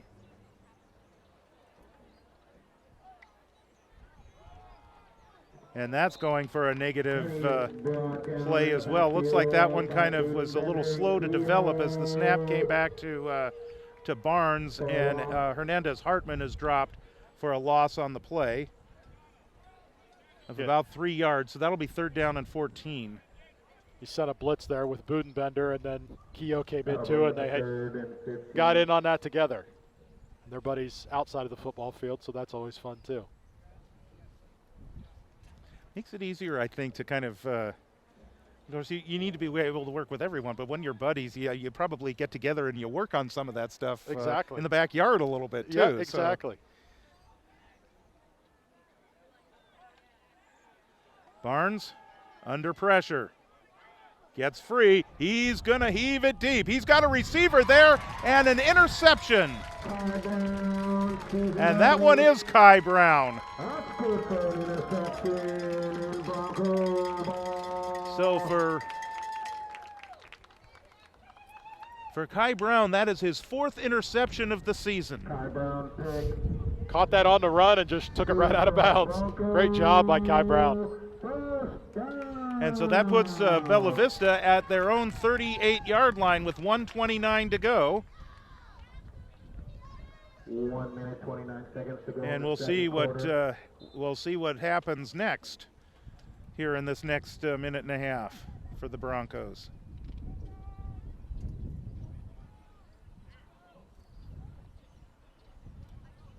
Here's Jace Budenbender. And he's got some running room, and he goes out of bounds just shy of midfield. I'm sorry, that's Damian Rickett. So Rickett, the ball carrier that time, and he picks up 11 yards. That should be a Bella Vista first down. Yeah, it should, based on where the ball's spotted. Broncos decline. Oh, there's the signal from the referee. First down, yeah. So I see Budenbender's in there, and for whatever reason, I saw an 18 instead of a 10 on the ball carrier. A 10 and an 18 coming at you. It's, fast moving. It can happen. So it's like on Bunny's interception, I saw the 1. Yeah, didn't see you got the an 2. 11 and a 21. It's Here's Nolan Bernhard. He's got blocking in front of him. That looks like it's Budenbender that's leading the way. And Nolan Bernhard is inside the 35-yard line of McClatchy. Another first down for Bella Vista. Move those chains. That'll be good for another Bronco. First down. Still got a minute here, so got time to get it into the end zone one more time. About 17 yards on that carry. And the first down for the Broncos. One wide receiver to the right, split backs, and Riley Dick will roll out to his right. Downfield, off the hands of Jamison Seepak, and then almost intercepted in the Waden hands of Alex Waden, if you will. Oh, there we go. I love it, yeah. The ball was just a little high, but that's a dangerous ball when the receiver doesn't come down with it because, you off the fingertips and up in the air, and it's kind of anybody's ball at that point, and almost a turnover. So it'll be 2nd down and 10 for Bella Vista. 53 seconds, 53.9 seconds. You can set your watch to it. Kalik Vaughn is the lone setback. Bernhard comes in motion. Dick is back to pass. He's under pressure. Gets by a couple of tacklers, and now he's looking to run with it, looking to turn the corner. Hit at the 30-yard line. Takes another shot, and then finally shoved down inside the 30-yard line. And so that'll be a gain of about 4 yards. Maybe they might give him 5. We'll see where they spot this. We'll call it 4. And McClatchy's going to call a timeout? No, the line judge there signaled that wrong. It's a Bella Vista time. I saw Coach Gray signal timeout. Okay, yeah, I was figuring, why would McClatchy call timeout here? Yeah, that doesn't. So the Broncos will take the timeout after a 4-yard gain. We'll look at a 3rd down and about 6 yards to go. Well, and really the only reason Bella Vista called timeout is because with Riley's run, the clock keeps running, and you want to try to get into the end zone one more time here before halftime. So right.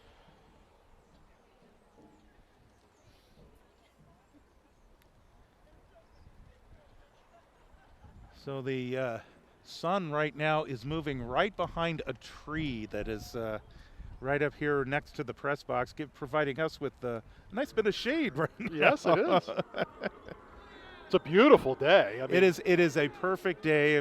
The wind has been an issue at times, and but other than that, you don't often get to see an afternoon football game in high school ball. You usually, that's where the term Friday Night Lights came. That's the high school night. Yep. It's why the NFL doesn't play Friday games. Here's Dick, back to pass. He's going to go deep. He's got Rickett. Rickett is there just a little too tall for him in the end zone, and that'll bring up now a 4th down and 7. So what do you do here? Do you let Maldonado Caneo try a long one? Maybe. The wind is on. He's on the field.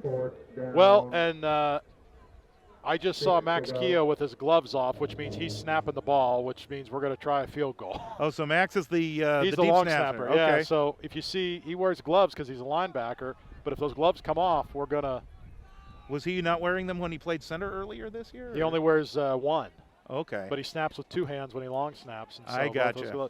So, yeah, this is going to be a kick here. So this is going to be a 46-yard attempt. This will be his longest attempt of the year. He has a 37-yarder to his credit, his first one. Matthew Bunny will set it down. It's a field goal attempt. Here's the spot, the kick. This is going to be short, and it's going to be returned. Went into the end zone, so he fielded it in the end zone. So once the ball crossed the plane to the goal line, it's a dead ball. But he could have taken that and run with it. And it looks like that was Hernandez Hartman that was back there. If his momentum had not carried him into the end zone, he could have run that back. Yeah, I get trying to give your kicker an opportunity there, but the wind still is picking up. Now, he was kicking with the wind, but just not nearly long enough. I would say probably 15 yards too short there. So maybe a better play call to go for it, but so at some point you also might want to just see what kind of range the guy has. Yeah, just to see. You don't know. And again, this is a bonus game for the seniors here at Bella Vista High School. We had senior night last week, but Julian Maldonado Conejo is a senior. He was added to the team during the season after the Carson Newman injury, and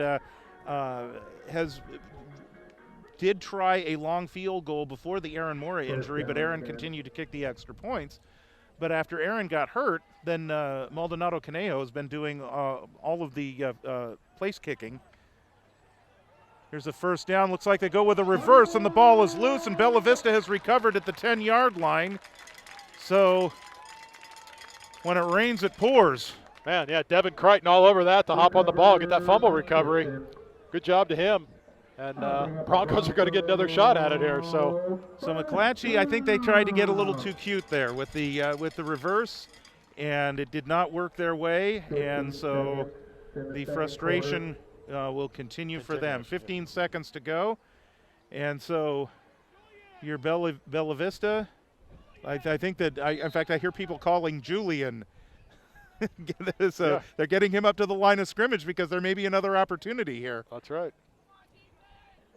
Here is Dick. He's going to roll out to his right. He's got time. He's going to look to the end zone. He steps back, wide open. Jamison Seepak, nobody near him. Touchdown Broncos, and he takes a bow. Wide open, nobody even close to him. I wonder, is Jamison Seepak in performing arts? Maybe. That was picturesque there. He knew exactly what to do with the bow. So. He did.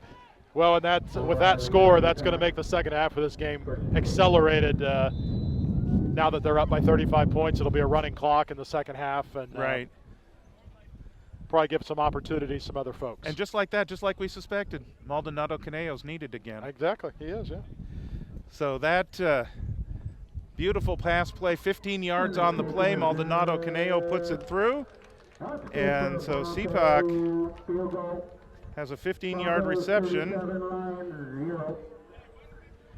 And Maldonado Caneo with another extra point. 6.5 seconds to go. Yep. We'll probably see it end here on the kickoff. On the kickoff. Yep. Here, Ryan Warner, I think you just roll this one down the field anyway, and just let them return it until the time runs out. Exactly. We'll see. So the Broncos well poised to become playoff eligible. They have not been to the playoffs. I believe it was 2009 was the last time. I think that's what I heard today. Yeah, I'd have to get a statistic on that. But it has been a long time. That I do know. And it just goes to show that this program is continuing to move in the right direction. They really kind of hit rock bottom almost, if you will, in the 2000 teens. Here is the return. That's Brambilla. And he's out to the 30-yard line, and we have brought the first half of play to completion with the Bella Vista Broncos on top, 37-0. Line 0. Make sure to hit the snack bar. George Tharlson, Aaron Keogh with you here at halftime. It is all Bella Vista in this half, and we've seen some of the issues that McClatchy has had have been kind of some of the issues Bella Vista has had at times throughout the course of the year. But the Broncos are taking advantage of those mistakes, and they were able to get that touchdown with 6 seconds to go because of a turnover. Yeah, I mean, I think one of the great things about sports is that anybody can beat anybody on any given day. And certainly in the last 5 weeks, the Broncos have been the recipient of some hard lessons and tough scores, some, big point spreads, that kind of thing. So, in that sense, it's nice to see them on the giving end of that, if you will. But I think the key here for them is you still got to work on mistakes, right? There's still plenty of mistakes that were made in the first half. So at halftime, you can't get lax here and say like, oh, well, this game is over. You got to say, hey, we have an opportunity here for another 24 minutes to improve and work on things, because it very much seems like we're going to be playing football another week if you're Bella Vista. And again, like we talked about at the beginning of the broadcast, Khalik Vaughn, he's put up some nice numbers here in the first half running-wise. He's racking up the yardage, if you will. Riley Dick has looked really good passing as well, and the offensive line is getting him time to throw.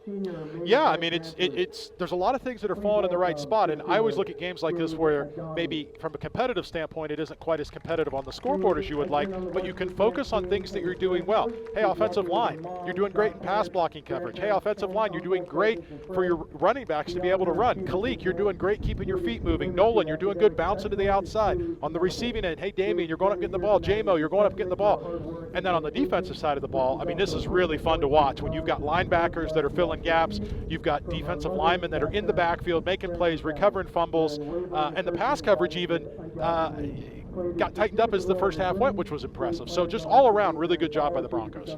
So McClatchy will get the ball to start the second half, and will get their offense back on the field, and they obviously one more half of football for them. I think that they just want to try and see if they can get something put together right now, go out on a positive note for this particular season. Yeah, it seemed like the passing from McClatchy was more successful than the run was. So if I was McClatchy, and I'm not, but if I was, I would focus more on trying to air the ball out a little bit more, exploit maybe some of the secondary coverages, and try to not be cute, if you will, with reverses and different things like that. When nothing's really working, stick to things that are effective and that you know that you can do. And so in this particular game, the passing seemed to be, if there was a bright spot, it was that. So I would go back to that in the second half and then mix in the run with that. All right, so we are going to get this second half underway here for this final regular season game of the year. Hernandez Hartman is one of the two that are back deep to receive. Jeremiah Giles is the other. And Ryan Warner will get set to boot this one away. We are ready to go. Just as the wind has really picked up here. Wind has really picked up, you bet. And the boot, the second half is underway. It's going to take a bounce and players are slipping. That is a live ball, and Hernandez Hartman secures it, secures the possession, and then is hit immediately right around the 16-yard line. So that is where McClatchy will start. They were probably thinking they might get a little bit better field position there. Looked like some indecision between the two receivers back there. Yeah, who was going to take it? So again, we're glad to have you along. We did have some technical issues at halftime, and so we had to restart the stream. So we thank you for bearing with us here, and we are back and rolling here for the second half. 1st and 10 for McClatchy at their own 16-yard line.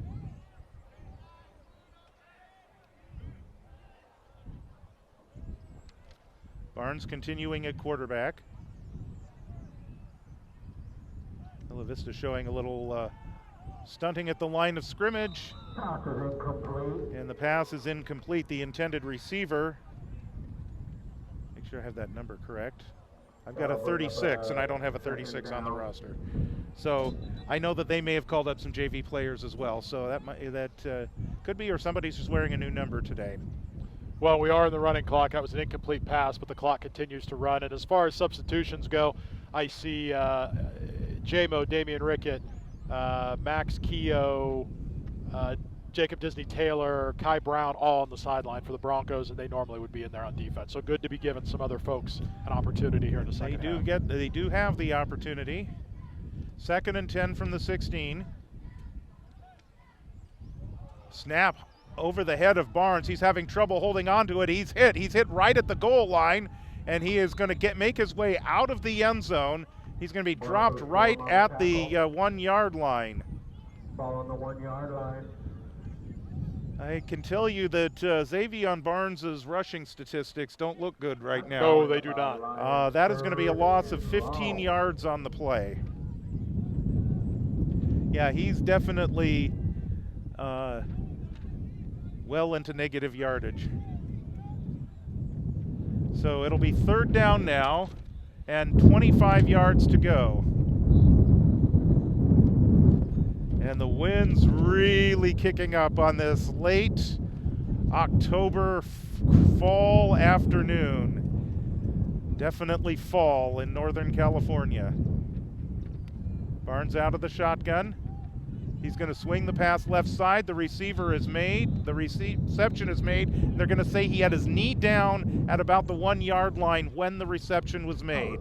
Good call by the referee, who certainly was down on his knee, and it's 4th down for McClatchy. I'll bring up a Lion. 4th down.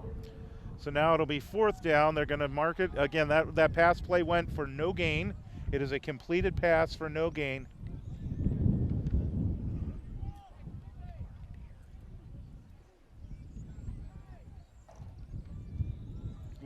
And Romero will be back in punt formation. He's standing on the end, what would be the soccer end line, which is 9 yards deep of the end zone. So that is the goal line in soccer.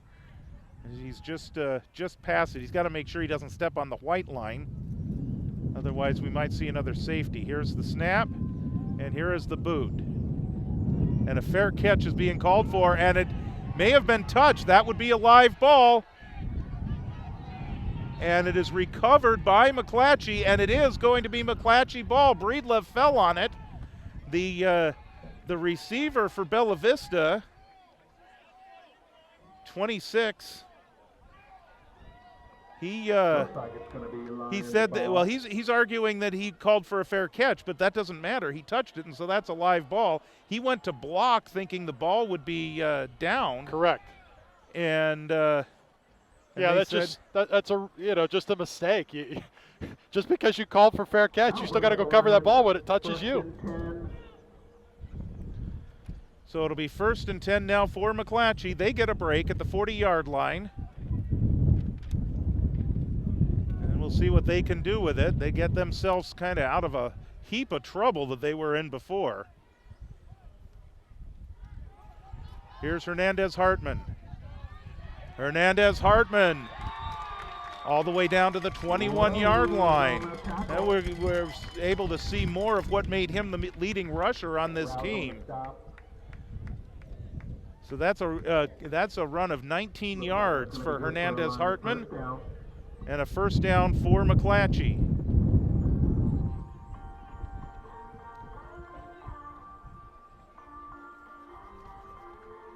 Windy and chilly and cold here at Bella Vista High School. Bradshaw goes out to the left. Moreno to the right.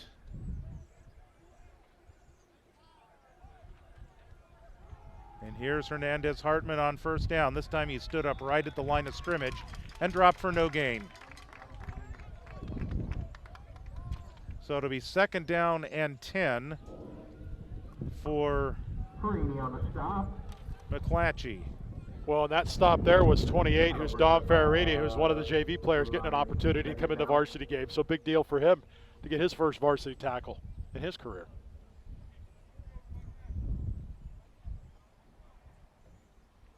Again, we are at a running clock. And so the second half will take a lot less time than the first half does because we won't have the clock stoppages. I believe they'll still stop the clock after scores and on timeouts. 2nd and 10. Barnes, he's going to take off and running. He's got all kinds of room. Nice little cutback move toward the end zone. And they are going to say that he stepped out of bounds at the 2-yard line. So that's 19 yards on the run for Xavier Barnes. Improve those rushing yards a little bit. It'll be 1st and goal for McClatchy.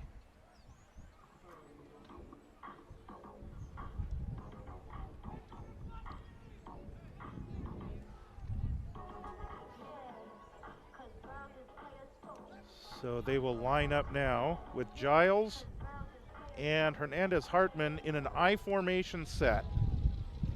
1st and goal from the 2.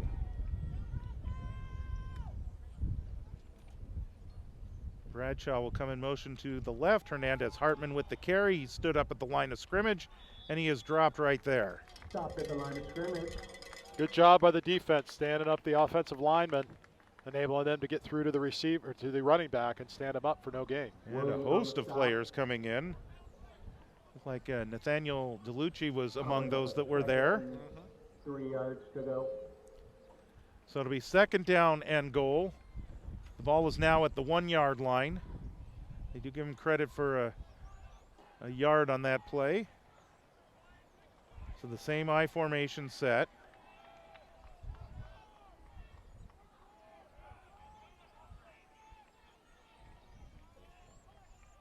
And this time they give it to Giles, and Giles will push forward toward the end zone, and he is in for a McClatchy touchdown. Touchdown, Ryan. So that's Jeremiah Giles, the fullback, 5'8", 202-pound junior, number 30, and he is he's in with a 1-yard touchdown run. So the Lions of McClatchy are on the board. And good for them to get some points together, put together a good drive, capitalize on a Bronco mistake, and find their way into the end zone. And it looks like the Lions are going to go ahead and line up for a 2-point conversion. Can't blame them. Yeah, why not? The clock is continuing to run, so the running clock does continue with a 31-point Bella Vista lead. No, they are going to attempt the extra point.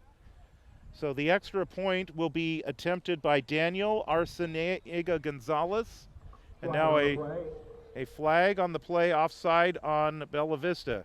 And again, a reminder, if you're not that familiar with high school football rules, once you cross into the neutral zone, it is a dead ball and offsides. There's no opportunity to get back onside like you see in college or in the professional ranks. No free play, as it were. So Daniel Arciniega Gonzalez is the place kicker here, and he will attempt the extra point. Barnes will hold. Bella Vista may have been offside again as the kick is blocked. The kick is blocked and it is fielded here. They're going to say it's no good. That is incredible timing on Bella Vista because there was some movement on the outside, and they must have timed it right at the line of scrimmage, and then practically right there in the backfield to block the extra point. Well, you know what I love about that? The block was 26, who's listed here as Stephen Eagleton. Stephen Eagleton is who called for the fair catch and had the ball hit him, right? And so that was a mistake, and then he had a great success there at the end. So you kind of, in a way, make up for that mistake, and that's good for him. It's good for his confidence, yes. And now we get to see the Broncos on offense with a non-starter version of that offense and see what they can do. All right. So now the Lions will kick this one away again. And this is going to be Arciniega Gonzalez that will be kicking it. Romero did some kicking earlier today as well.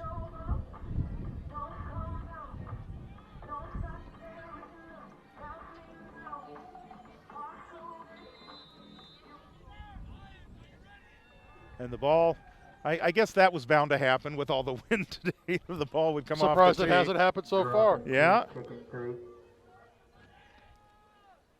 And here is the kick. This one's going toward the sideline. It's going to take a bounce, and that's going to roll in the end zone right past Damian Rickett, who has put his hands on his head. I could have gotten that, yeah. But, let it roll. Let it roll. Go out of the 20-yard line.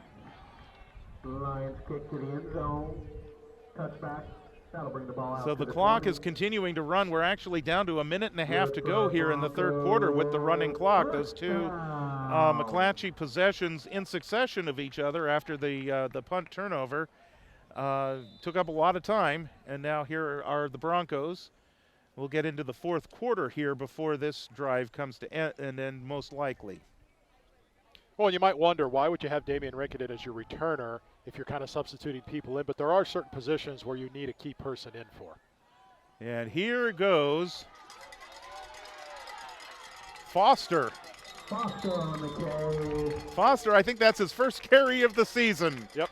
So some of these guys are getting a great opportunity. Dylan Foster, who's a sophomore, and his brother Jake was called up for the JV team. I'm presuming Jake must be a freshman. So good for Dylan Foster. He's been on the varsity team all year, came in with 22 tackles. He did have one rush for 1 yard in this game, but here he picks up 31 yards on that play. 1st and 10 for Bella Vista. Here's Leidecker. And Leidecker will get a couple of yards down to the 47-yard line. So we saw Diego Leidecker carry the ball a couple of times last week, and now he's the opportunity here. And we are going to come to the end of the third quarter of play with the running clock. So we will take a break. The clock will not start until the next possession goes.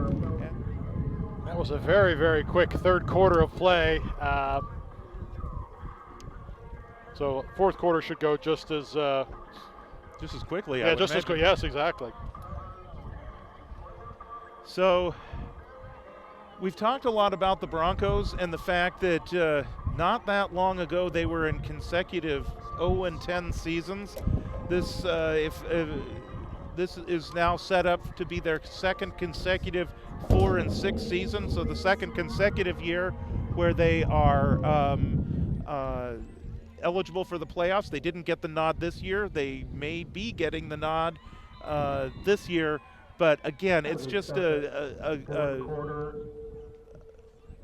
testament to where this program has come over the last few years, and how totally. they're continuing to build it. Ball carry going left side. I believe that might be Budenbender. Budenbender picks up 4 yards, and that will bring up a 2nd down and 6. So, again, a couple substitutions on the offensive side of the ball. A lot of the linemen are actually the same because we don't have a lot of replacement linemen. There's been a lot of injuries, you're right. That's right. So most of the linemen, not all, but almost the entire line is the starting group. Cameron Rouse is the receiver out to the left where Rickett would normally set up. Here is a run up the middle. That should be Dylan Foster again, down to the 40-yard line, and another Bella Vista 1st down. Foster 33 up the middle. Looking to see some. And who knows, Foster may factor into this running game next year as well. He'll be in his junior year. Kalik Vaughn, of course, will be a senior. Absolutely. So this is valuable time for him. Riley Dick is continuing at quarterback. 1st and 10, Bella Vista. Collision in the backfield. Foster gets it. He's going to be dropped for a 2-yard loss. 2nd time we've seen that. Yeah, that play, whatever that, I don't know what that offensive play call is, but whatever that is has got to get cleaned up because, like you mentioned, that's the 2nd time, George, that this has happened just in this game. And we've seen that, a little bit more. So mark that back as a 2-yard loss for Foster, and it'll be 2nd down and 12 now. Oh, did he drop the ball? Was it a fumble? I guess so. I didn't see that, so I guess they're saying that. Turnover. Oh, that was a 4th down. I didn't realize it was a 4th down. You and me both. Wow. Okay. I'm embarrassed to say that, but yeah, me too. Okay, well, turnover on right, downs. Turnover on downs, and the Lions have the ball.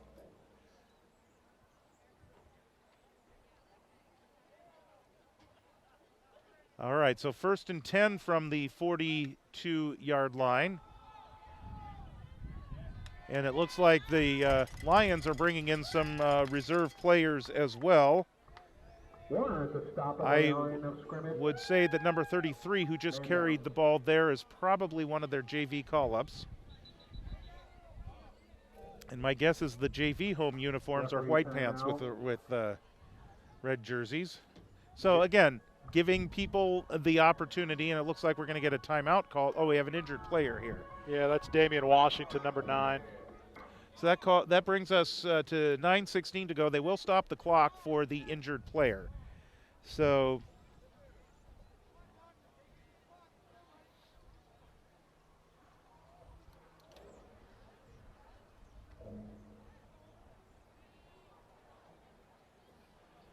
as they tend to. He's coming up. Yeah, he'll be all right here, it looks like. Limping, but under his own power.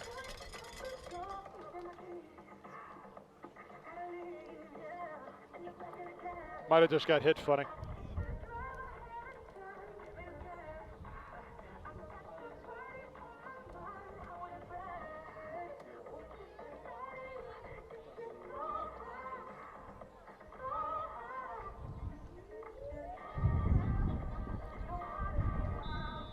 So 2nd down now, after no gain on the play. Barnes will swing it over to the left side. Some nice running room there after the catch across midfield for McClatchy. And that is another player that's not on our roster, seeing some valuable playing time himself. Good throw, good reception, good run after the catch. Nice work by the Lions here.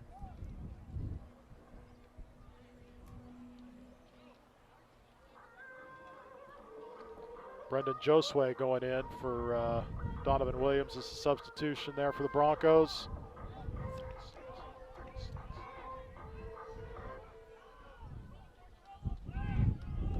First and 10 for McClatchy. Barnes, looks like he wants to run with it. Gets by the first tackler. Xavier Barnes has an opening down the sideline. Xavier Barnes is finally run out of bounds inside the 5-yard line. With the stop. They're going to mark him at the 3. Lions, first down. First and goal, ball on the 4. Nice blocking by the Lions to give the quarterback room to run. And once he turned the Jets on, he almost ended up back in the end zone again. That's 37 yards on the run. It's a couple of big runs now, a couple of big plays for McClatchy. Like we talked about, if they could get the offense going. We're at 7:26 to go in the ball game. First and goal for the Lions. Hernandez Hartman, he breaks free. He is at the goal line and he is in. Touchdown McClatchy. Samuel Hernandez Hartman gets his first touchdown of the game on a 7-yard run. With 6:57 to go and counting.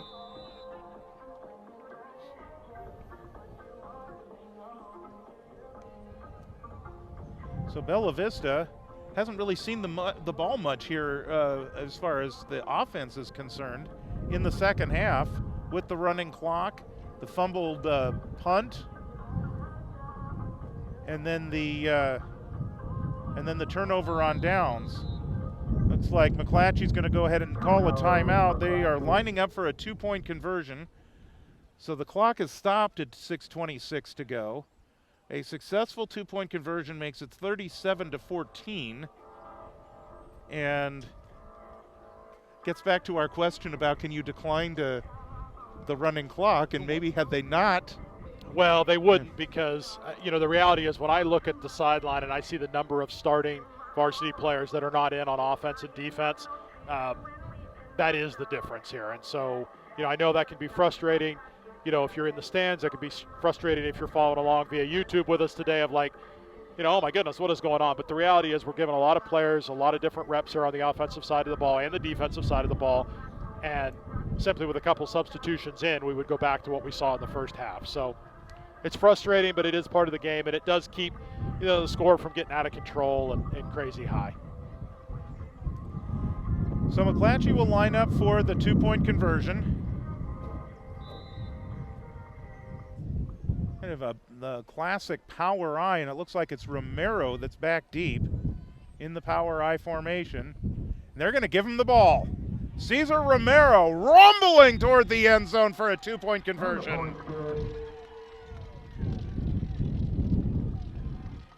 Points go to the Lions. So that'll bring us to 37-14. I don't know why the clock 26. isn't running now. The clock should be running. 14. Well, this was a conversion attempt, so maybe it is supposed to stop after touchdowns. I don't know. So we will see. And we'll see if maybe something changes now. Maybe it changes. And the Broncos, who have had some reserve players in for the last few series, obviously they have their eye on next week and a possible playoff berth. They want to make sure everybody's healthy. It looks like they've got regulars here on the kick, and they're not putting anybody deep right now. I think they are. Well, now Ricketts backing up. Yeah, they're going to onside kick this. And that's what Bella Vista's expecting too. They kick this over Ricketts' head. That's a live ball. So here is the approach, and here is the kick, and they are going to kick it. And then we're going to get a whistle. Somebody was offside. So somebody crossed the 40-yard line before the ball was kicked. And so now they've kind of shown their hand. So do you try something different now? Yeah, I mean, clearly Bella Vista thinks they're going to onside kick, which is why they've got everybody up. But And I'm sorry, that's Diego Leidecker that is the deep man.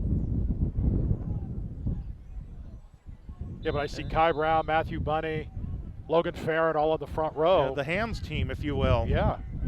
So they're expecting an onside kick, and here is the kick. Leidecker is going to have it bounce by him. That is a live ball. He's picked it up. So here's Diego Leidecker, who has some running room, and he brings it across the 35-yard line. And Rickett brings it out.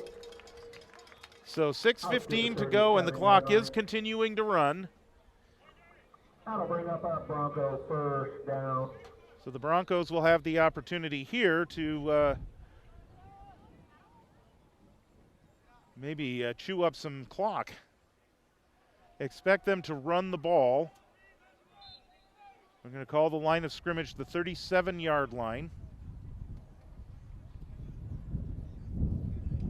Riley Dick again continues at quarterback. Looking down on the field to see if Thomas Lonnie, see if number 12 is there.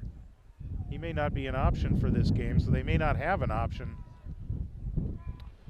Yeah, I mean, there was suspicion that he might be injured last week, and then we saw him warming up, but I have not seen him today.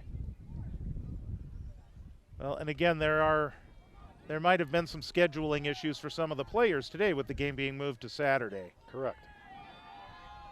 Up, ball is loose, fumble on the play, scramble for it, and McClatchy says they have it. We'll see what I believe Bella Vista keeps possession here. I mean, 56, Max Keogh handed the ball back to the referee. So okay. That would be an good enough for indication me. that That's Max right. recovered the fumble. That's what I would assume, yeah. Short loss. This is really hard for those that maybe are listening and watching that are not from, athletic backgrounds. It's incredibly challenging to do what Bella Vista is trying to do right now with substituting players. You're playing a team that you know you're better than. It's easy to make mistakes. It's easy to get kind of lulled to sleep. It's really, really important from a coaching perspective that they keep Bella Vista focused on what they're doing here over this last 4.5 minutes. So it's 2nd down and 13, 4:20 to go. Again, a collision in the backfield, but Foster is able to carry this one up across the 40-yard line. That'll bring up a Bronco 3rd and 7. So it'll be 3rd down and 7 yards to go. Great block, Keogh.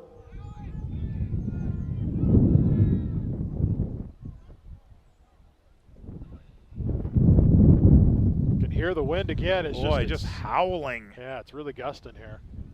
We're expected to have later this evening some really significant winds and gusts here in the Sacramento Valley, so we can see that weather forecast is coming to light here as we're down to 3.5 minutes.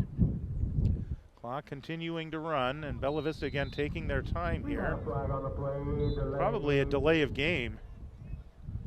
Yep. Offense. Bring it back.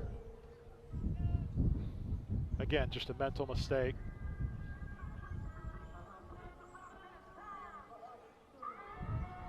Still 3rd down, though.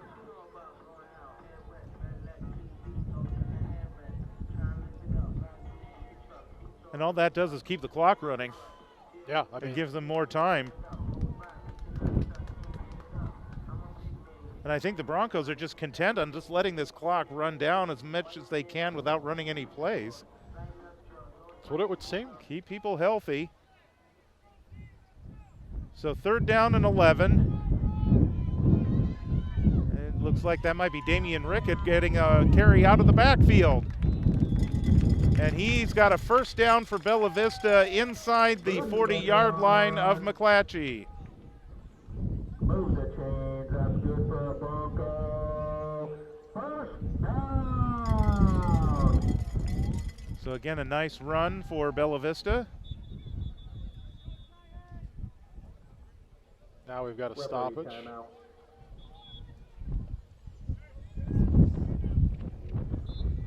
That may have been Jake Foster that carried that. He just came out of the game. McClatchy's going to take a timeout with 2:12 left here in the 4th quarter. And at this point, it's been a frustrating day for them. It might just be little pep talk for the guys. Hey, come on, this is the final 2 minutes and 12 seconds of the season. Let's not let the frustrations Yeah, don't do something get the stupid. best of us. Let's go out on a positive and take it from there.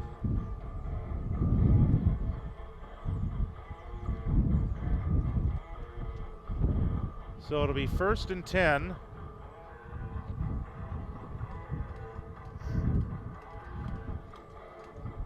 For the Broncos at the 36-yard line.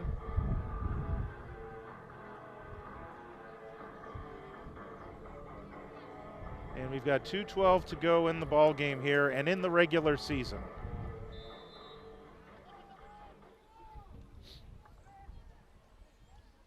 Bronco ball, 1st and 10, ball on the 36.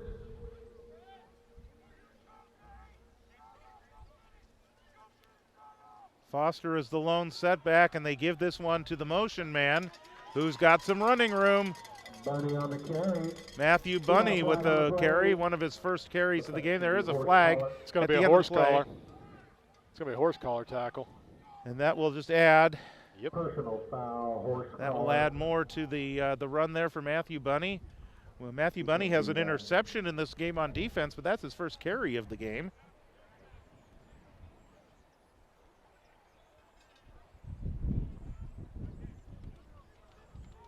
And he picked up. Good for a Bronco. First down. Picked up about 7 yards on that play. The clock continuing to run at 1:30 to go.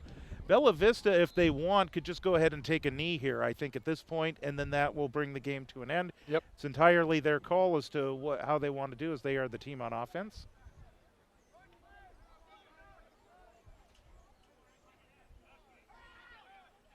And so Riley Dick will bring them up to the line of scrimmage.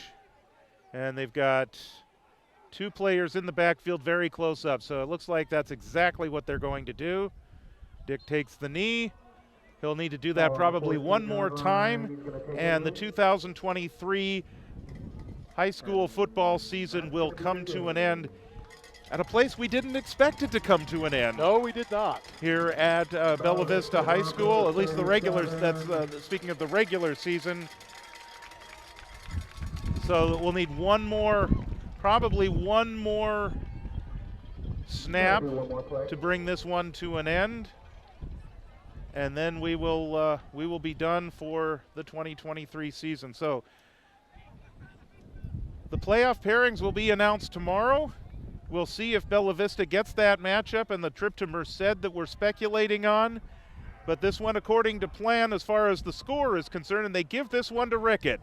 Rickett's going to turn the corner, and he is going to close out his senior season at Bella Vista High School with a touchdown. Oh, I'm sorry, that's Jace Budenbender with the 18 and not the 10. Jace Budenbender, I could have given him a much better call there. Jace Budenbender closes out the season for the Broncos, the regular season. Jace Budenbender gets the carry and the touchdown for Bella Vista to close out this game. So that gives us a 43-14 final score. I don't think they need to attempt the extra point. Nope, I think that's the game. Bella Vista Broncos 43. And that's, I believe they give him 16 yards on the run at 0-0. There we go. Thank you for coming out to Bronco So football. Have a great that is a wrap on the season here at Bella Vista High School. And one more, a bonus game here at Bella Vista as the Broncos close out the season with a 43-14 win over McClatchy. Yeah, I mean, it was a little sloppy in the second half. You know, I understand putting substitutions and things in. It's still a little sloppy, and that's, I think, just a product of the substitutions and the different things that you're doing there, running clock. I mean, things that are just very not what you've been used to all football season. But overall, Bella Vista, it came in. I know it was on our home field, but came in and did what they needed to do, which was to get a win. And we'll have to wait until tomorrow, but for sure. But that should all but solidify a playoff berth for the Broncos for the first time in definitely over a decade. And certainly best of luck to them as they head south, most likely to play Merced next week in the playoffs. As in terms of any video coverage of that game, the host school would be in charge of that, and so I would direct everybody to NFHS unless we hear otherwise, because last week at this time we didn't expect to hear otherwise. That's right. And we did, and so we would have actually had the stream last week or last night at Sac City had this game been played at Sac City. Obviously, it looks like it looks good for a playoff berth, but again, as we've been talking about throughout the course of this game as well, 4-6 a year ago, 4-6 this year. Certainly, they would have liked to have seen something, maybe a 500 record or better this year to continue the progress. But this is continued progress for a program that really was way down just a few short years ago. And so Jim Gray comes back. He is trying to get that the ship righted, and he's got them going in a positive direction. Yeah, I mean, outside of the Antelope game this year, which is still a mystery to me, Intercom beat Antelope about the same score Intercom beat Bella Vista. Outside of that game being really a mystery on what football team showed up to play that night, the other losses that they've had this year were all games that had things gone a little bit differently. They could have been a win for the Broncos, including that amazing game that you and I did here when they played Roseville, that 7-0 game. And so when you start looking at those little things and say, hey, if just a couple of things would have gone a little bit differently, this could be a ball club that instead of being 4-6 right now is possibly 6-4, 6-4, 8-2, 7-3. Yeah, I mean, you who just knows? don't know. So, I mean, things are not always, all of the things are not always going to go your way. So it's probably not 8-2, but also not 4-6. It's somewhere in between. And so I see a lot of positives. I mean, we mentioned, Kalik Vaughn, Riley Dick. Both of those players will be back next year. Matthew Bunny will be back next year. Dylan Foster, we mentioned his name. I mean, there's lots of players that are coming back, and so now I think the focus is keeping everybody rested up, see what tomorrow brings with the announcement of the selection show by the Sac Joaquin section, find out if we're playing more football, and then go from there. Kalik Vaughn didn't really see too many ball carries in the second half, but he had 40 yards at halftime. Yeah. And that's a pretty good half. Oh, of that's work. a great so, half. Yeah, very good. And so I would imagine that, again, come next year, this is somebody that is going to be a featured part of this offense. Yeah, I would agree. And, we got to see Jace Budenbender join the fray. He's a junior, so next year we'll probably see a lot more of him. Yep. I believe that he kind of might slot in right where Damian Rickett was this year. So there's an opportunity to be featured more. Of course, he was able to put the dot on the exclamation point for this regular season in scoring that last touchdown. Correct. But the Broncos, they'll take the momentum of today into the playoffs next week. And again, for McClatchy, 1-9. Again, a rough season. It was just 2 or 3 short years ago, 2 years ago, 2021, that they made the playoffs. And then they had a down year last year. They had a down year this year. Certainly our best wishes for the McClatchy program, and hopefully they're able to rise above. We did see that their JV team, which did not have the opportunity to play tonight, was right around a 500 record for the season. That could be an indication, hopefully, of good things to come. I don't know if they'll be on the schedule for Bella Vista next year. The league is changing for Bella Vista, we know that, but certainly our best wishes for them. And working with them this week, when we initially were going to play the game at Sacramento City College and do the live stream and everything like that, they were very, very accommodating for the things that we definitely needed, and working with us. And I know that that the folks in getting the game played here today and getting it rescheduled from last night also had good things to say about how McClatchy was able to work with Bella Vista in order to get this game played and allow it to move forward. So yeah, absolutely. So should be a playoff berth next week. Aaron, it was great working with you. It was great, great, to have, yeah. great to have an extra game. Yeah. And certainly look forward to doing this again next year. Yeah, Thank you no, very it'll be much. great. This has been great. So that is going to wrap up the season. 43-14, Bella Vista wins this one. Thank you again, everybody, for joining us throughout the course of the season. I know that today we had the issue at halftime. We had kind of the video wasn't always cooperating, but thank you for staying with us. We greatly appreciate it. Our crew today, of course, Aaron Keogh, Julie Tharlson on the camera, Nicholas Tharlson on stats and also helping with the camera, and certainly our other compatriots who are not able to be with us today, Scarlett Thompson and Peyton Hilton and Miles Cantrell. We appreciate their work all season long as well. That takes care of the 2023 season in terms of our live streams, and the regular season. Bella Vista finishes the season 4-6 on the season with a 43-14 win over McClatchy. For Aaron Keogh, I'm George Tharlson. Thank you very much for a great season, everyone. Have a great rest of your weekend.